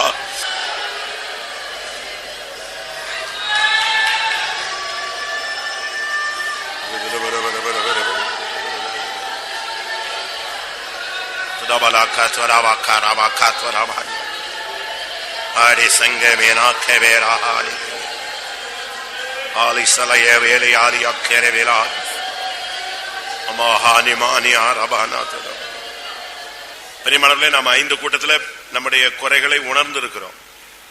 வசனத்தின் அடிப்படையில், ஆண்டுடைய நாமத்தின் அடிப்படையில், ஆவியானுடைய உதவியோடு, இயேசுவின் ரத்தத்தை கொண்டு நம்ம எவ்வளவோ நம்ம ஒப்பு கொடுத்திருக்கிறோம். 2 காரியம் நடக்க வேண்டும். ஒன்று, தேவன் அதை மன்னிக்க வேண்டும். 2வது, அதிலிருந்து ஒரு விடுதலையின் வாழ்க்கை நமக்கு தர வேண்டும். இந்த 2மே நமக்கு முக்கியமானது. அந்த மன்னிச்சு அந்த சாப்டரை க்ளோஸ் பண்றது மாத்திரமல்ல, இனிமே அப்படி ஒரு சாப்டர் ஓபன் ஆக கூடாது. பரிசுத்தாவில 2மே இருக்கு. ஒன்றை எடுத்து விட்டு மற்றொன்றை அவர் நிறுவுவார். ஹல்லேலூயா, ஆமென், ஆமென். கர்த்தர் அந்த பலனை உனக்கு தரட்டும்.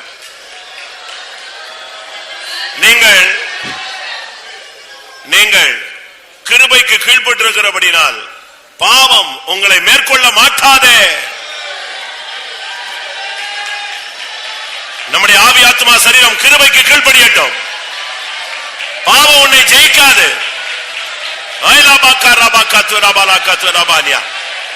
ஆமென். ஆமா, அந்த வசனம் மட்டும் வாசிங்க. ரோமர்ல முழங்கால நில்லுங்க. அந்த வசனம் மட்டும் வாசிங்க. நீங்கள் கிருபைக்கு கீழ்ப்பட்டிருக்கிறபடினால். ரோமர் 6:14.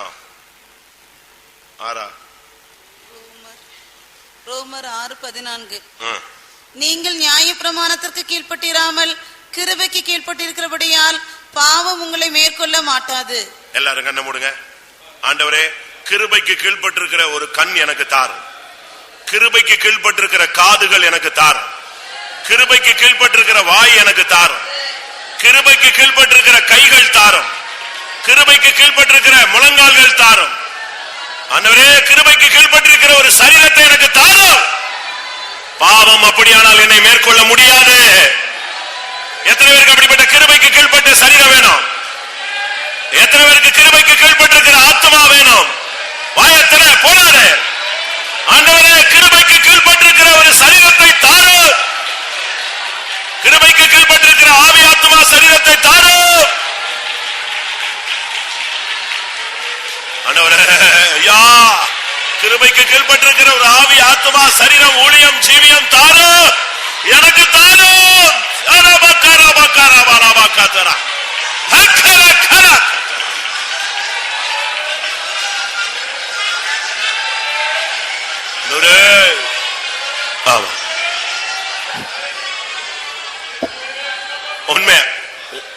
உண்மையாகவே இந்த கூட்டத்தில் எத்தனை பேர் கிருபைக்கு கீழ்ப்பட்டிருக்கிற கை கால் சரீரம் வேணும்னு எத்தனை பேர் ஆசைப்படுறீங்க?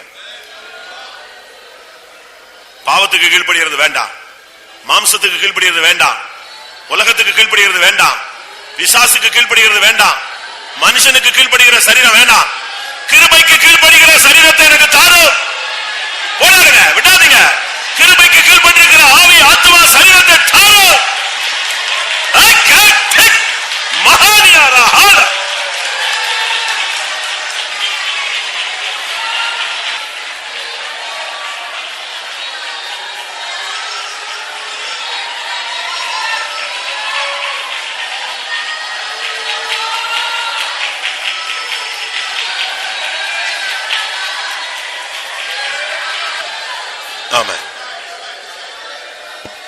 பிரியமானவர்களே, டைம் ஆயிடுச்சு. ஆனா அதை பத்தி நமக்கு பிரச்சனை இல்லை. உங்களுக்கு அவசியம் நீங்க போகலாம். ஆனா இந்த கூட்டத்தில் வந்திருக்கிற உன்னை கர்த்தர் நேசிக்கிறார். உனக்கு இந்த 5 கூட்டத்தினுடைய ரிசல்ட்டா கர்த்தர் உனக்கு கொடுக்கிறது உன்னுடைய ஆவி ஆத்மா சரீரம் கிருபைக்கு கீழ்ப்பட்டிருக்கிற தன்மைக்கு வரட்டும். இந்த வசனத்தை மட்டும் பிடிச்சிட்டு நீ வீட்டுக்கு போ. இனிமேல் உன் வாழ்க்கையில நீ ஜெயித்து கொண்டே வரலாம். வாயை திறந்து கேளு. கிருபைக்கு கீழ்ப்பட்டிருக்கிற கண்கள் தாரும், கிருபைக்கு கீழ்ப்பட்டிருக்கிற ஒரு வாய் தாரும், நாக்கு தாரும். போராடுங்க பிரியமானவர்களே, கேளுங்க. அப்படியானால் பாவம் உங்களை மேற்கொள்ள மாட்டாது. கிருபைக்கு கீழ்ப்பட்டிருக்கிற ஆவி, கிருபைக்கு கீழ்ப்பட்டிருக்கிற ஆத்மா, கிருபைக்கு கீழ்ப்பட்டிருக்கிற சரீரம் அவயவம் தாரும். விடாத, போராடு. ஹல்லேலூயா, ஹல்லேலூயா. நியாயப்பிரமாணத்துக்கு பாவத்துக்கு கீழ்ப்பட்ட சரீரம் வேண்டாம். ஓ, கிருபைக்கு கீழ்ப்பட்டிருக்கிற சரீரத்தை தாரும். போராடு, கேளு. கர்த்தர் உனக்கு கிருபையாய் தருவார். ஹல்லேலூயா, ஹல்லேலூயா, ஹல்லேலூயா. ஆமென். கிருபைக்கு கீழ்ப்பட்டிருக்கிற சரீரத்தை பெற்றுக்கொண்டு நீங்கள் திரும்பி செல்லலாம். அந்த அனுபவம் வந்த கூட்டத்தை முடிச்சிடலாம். பிரியமானவர்களே, சில நேரங்கள்ல உன்னுடைய வாய் கிருபைக்கு கீழ்ப்பட்டிருக்கும், ஆனா உன் கை கிருபையில இருக்காது. சில நேரங்கள்ல உங்களுடைய சரீரத்தை நீங்க கட்டுப்படுத்துவீங்க, ஆனா சிந்தையில கிருபை ஆளுகை செய்ய முடியாம தடுமாறும். அதுக்கு தான் நான் இப்ப என்ன சொல்றேன், ஆவி ஆத்மா சரீரம் முழுவதும் கிருபைக்கு கீழ்ப்பட்டிருக்கட்டும். அப்படி ஒரு வல்லமையை பெற்றுட்டு நீங்க கூட்டத்தை முடிச்சு போலாம். ஹல்லேலூயா. எத்தனை பேருக்கு அந்த அனுபவம் தேவை? தேவைன்னா நிச்சயம் கர்த்தர் உனக்கு தருவார். நீ போகிற போராட்டம் கர்த்தருக்கு தெரியும், நீ படுகிற வேதனை கர்த்தருக்கு தெரியும். கர்த்தர் உன்னை கிருபைக்கு கீழ்ப்பட்டிருக்கிற சரீரத்தை தருகிறார். பெற்றுக்கொள். ஹல்லேலூயா. ஹெக்கலப கத்துராமானியா ஹல்லேலூயா.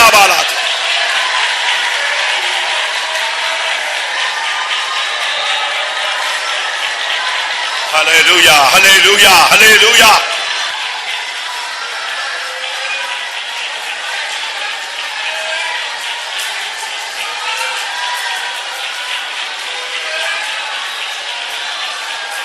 ஆமென்.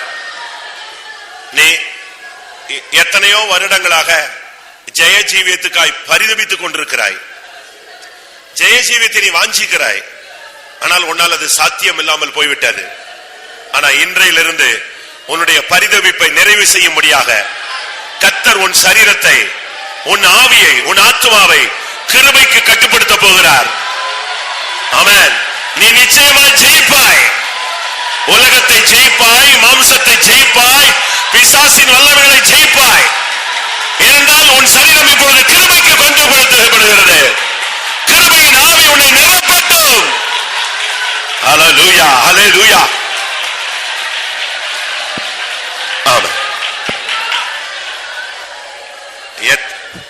எத்தனை பேர் இத பயன்படுத்துறீங்கன்னு எனக்கு தெரியல. ஆனா ஒரு சிறு கூட்டம் இதை யூஸ் பண்ணுது.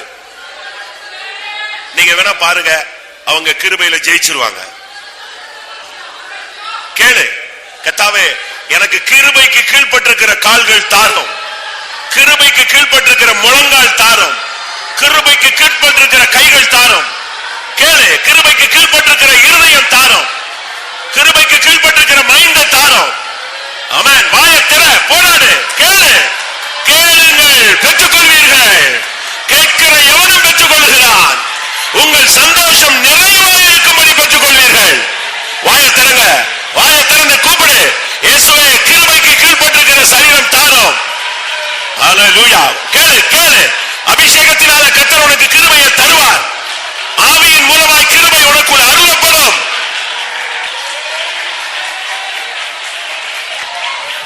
ஹல்லேலூயா. ஆமென்.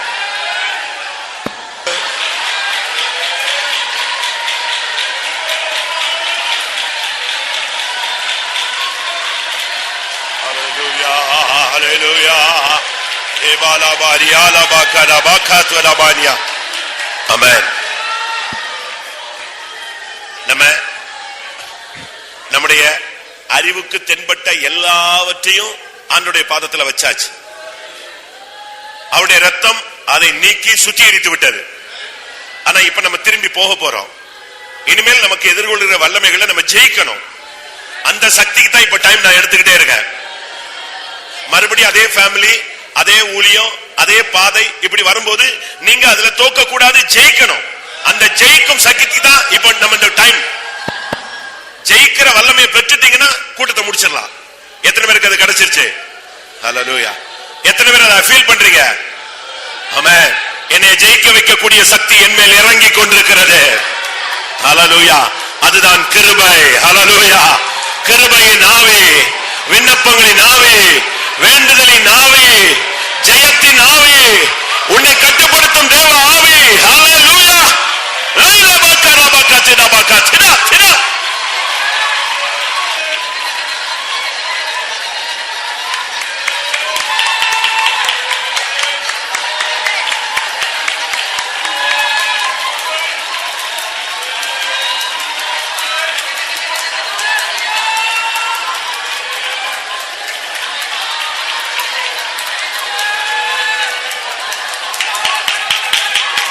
Hallelujah. Ebala bakatna bakatna bania shangare behalatidania rabahana hekala bakatna balakatna bania.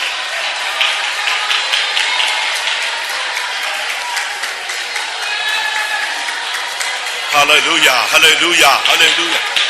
Hallelujah. Hallelujah.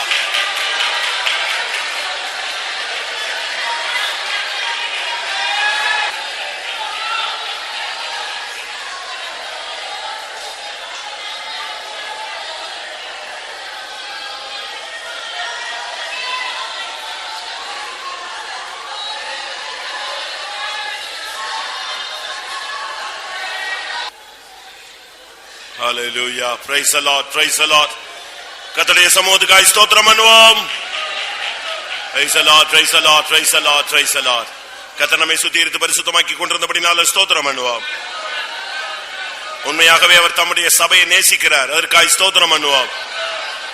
வசனத்தின் மூலமாய், இரத்தத்தின் மூலமாய், ஆவியின் மூலமாய் நம்மை பரிசுத்தமாக்கி கொண்டிருந்தபடினால ஸ்தோத்திரம் பண்ணுவோம். சாயங்காலம் உள்ள கடைசி கூட்டத்தின் தெய்வம் பொறுப்பெடுக்கும்படியாய் ஸ்தோத்திரம் பண்ணுவோம்.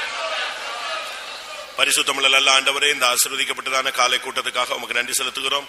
பரிசுத்தமுள்ளவர் எங்கள் மத்தியில கடந்து வந்து உம்முடைய வார்த்தை, வசனம், உம்முடைய ஆண்டவரே இரத்தத்தினால, கர்த்தாவே பரிசுத்த ஆவியினாலும் எங்களை நீர் ஒன்று கூட பரிசுத்தமாக்கி கொண்டிருந்த தயவுக்காக உமக்கு நன்றி செலுத்துகிறோம். கர்த்தாவே, நாங்கள் முழு மனதாய் செயல்படவில்லை என்பதை அந்த வார்த்தை நாங்கள் உணர்கிறோம். கர்த்தாவே, எந்தெந்த பகுதியில நாங்களும் எங்களுடைய ஜனங்களும் முழு மனதாய் செயல்படவில்லையோ கர்த்தர் கிருபையாய் மன்னித்து எங்களுடைய ஆவி, ஆத்மா, சரீரத்தை இந்த கால வேளையில கிருபைக்கு கட்டுப்பாட்டுக்குள்ளே கொண்டு வந்ததுக்காய் ஸ்தோத்திரம். மீதியான கூட்டங்களை பொறுப்படும், தொடர்ச்சியாய் சபையை பொறுப்படும், உம்முடைய ராஜ்யத்துக்கு என்று தகுதிப்படுத்தும் இயேசுவின் நாமத்தில் வேண்டிக் கொள்கிறோம் பிதாவே. என் ஆத்துமாவே கர்த்தரை ஸ்தோத்திரி, என் முழு உள்ளமே பரிசுத்த நாமத்தை ஸ்தோத்திரி. என் ஆத்துமாவே கர்த்தரை ஸ்தோத்திரி, அவர் செய்த சகல உபகாரங்களை மறவாது. ஆமென். அல்லேலூயா. ஸ்தோத்திரம்.